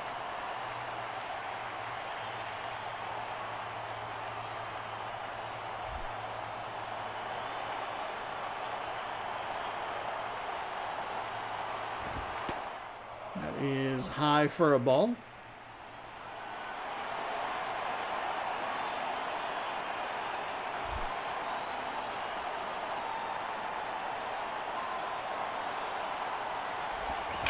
That is put into right field. That'll score a run. They will hold the lead runner at second. So it'll be 3-0. Mark Teahan.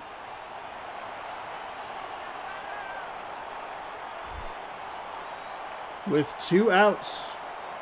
Dodgers looking to get out of a little bit of a jam here. Haven't been able to do it so far. Can they do it now?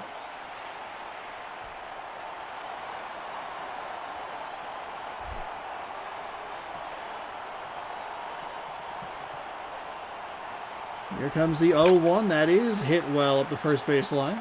Foul. I guess it wasn't really hit well. It was just hit up the first base line. 0-2. We'll move past it. We'll just go. It's 0-2.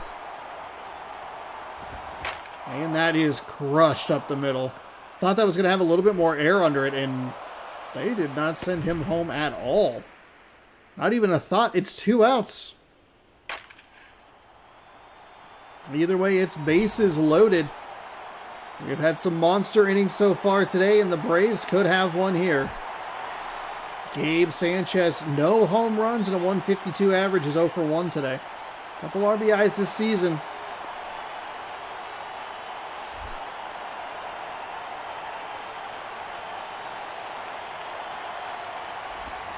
Swing and a miss on a pitch. Add a pitch on the inside. Oh, who was the...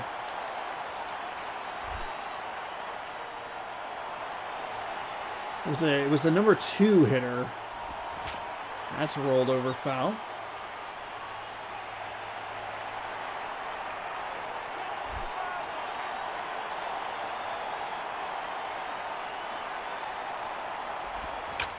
And that is popped into the right field foul area.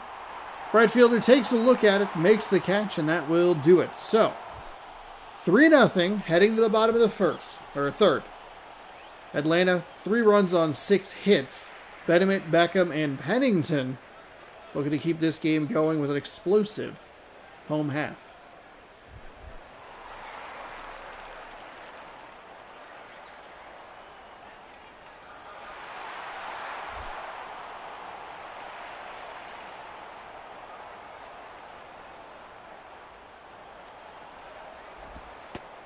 That is inside for a ball.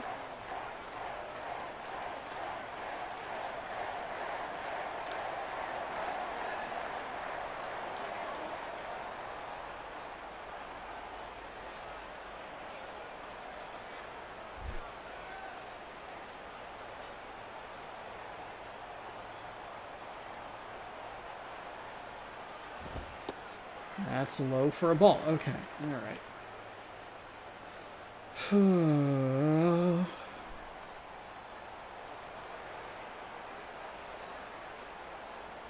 Just because you let the wheel spin, pick all the games. The wheel has betrayed me.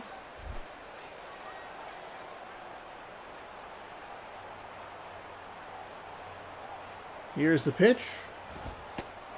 And he gets a strike on the inside. Dodgers have decided that they're going to be nice and patient, apparently, here in the bottom of the third.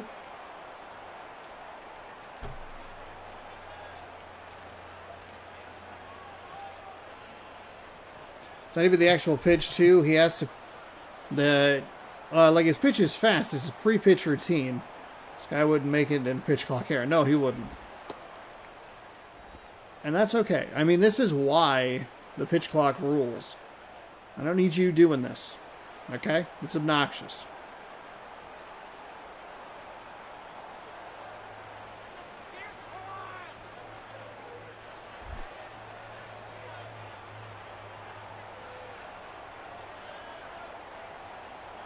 Here's the wind and the pitch. That is hit foul. At least you put that one foul. If it's going to be a strike, let it be a foul strike. Spaniel will take over and sub him out. Oh, he gets called out on strikes. Okay. All right. Thought that was going to be a ball. I was a little annoyed that he threw it inside, but he gets the strikeout, so that'll put one away here in the bottom of the third inning.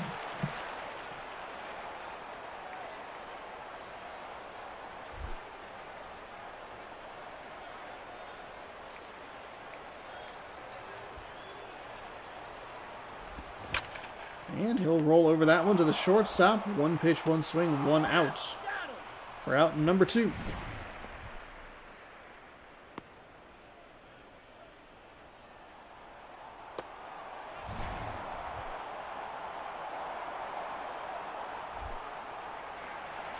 Cliff Pennington, 296 average. See what he can do here. Last chance for the Dodgers.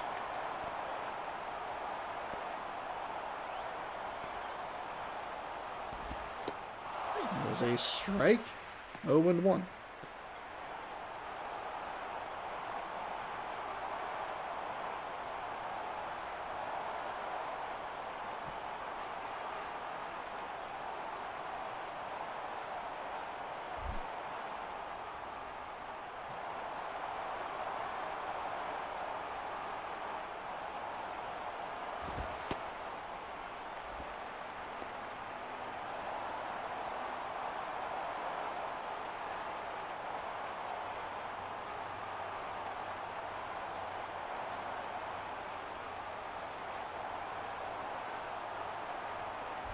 But Pennington always sounded like a snobby rich person name. It sure does. You're absolutely correct. Here comes the 1-1. That is over to third base, and that will do it. Atlanta 3, Los Angeles 0. And we survive the start of Kuroda. Kuroda? Either way, we survive it. We got to avoid him, or if we see him start, sub him out immediately. We just have to avoid him. We have to avoid him and hope that we don't have to watch the Braves in the playoffs. As it is high fives all around. Atlanta uses a 3-run third inning to put the Dodgers away, who are not playing particularly well in the NL West. Player of the game is Karuta. 3 innings, 1 hit, 2 strikeouts. He played for LA at the time. He improves to 5-2. John Maine falls to 3-5. No home runs, no saves in today's game.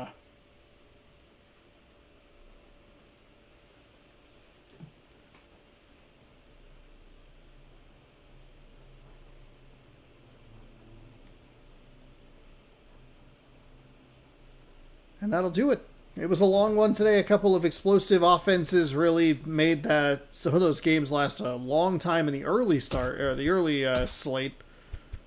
And then we had an extra innings game and a Karuta start. So kind of a brutal day regardless. All right, we will sim to date as the Mariners pick up a 3-0 win. That's good news for us because we technically control the Mariners. Let's see. Where did we leave off? We left off here. The Reds beat the Astros 4-2. The Cubs beat the Pirates 1-0, which means that if the Cubs win and the Astros win tomorrow, there are 3 teams in the National League Central that have 21 wins, which is wild. The Reds can close that gap a little bit. Kinda, not really. They're kind of stuck. Either way, it's kind of exciting. Brewers and Cardinals, they're kind of beating each other up. 5-0 Brewers.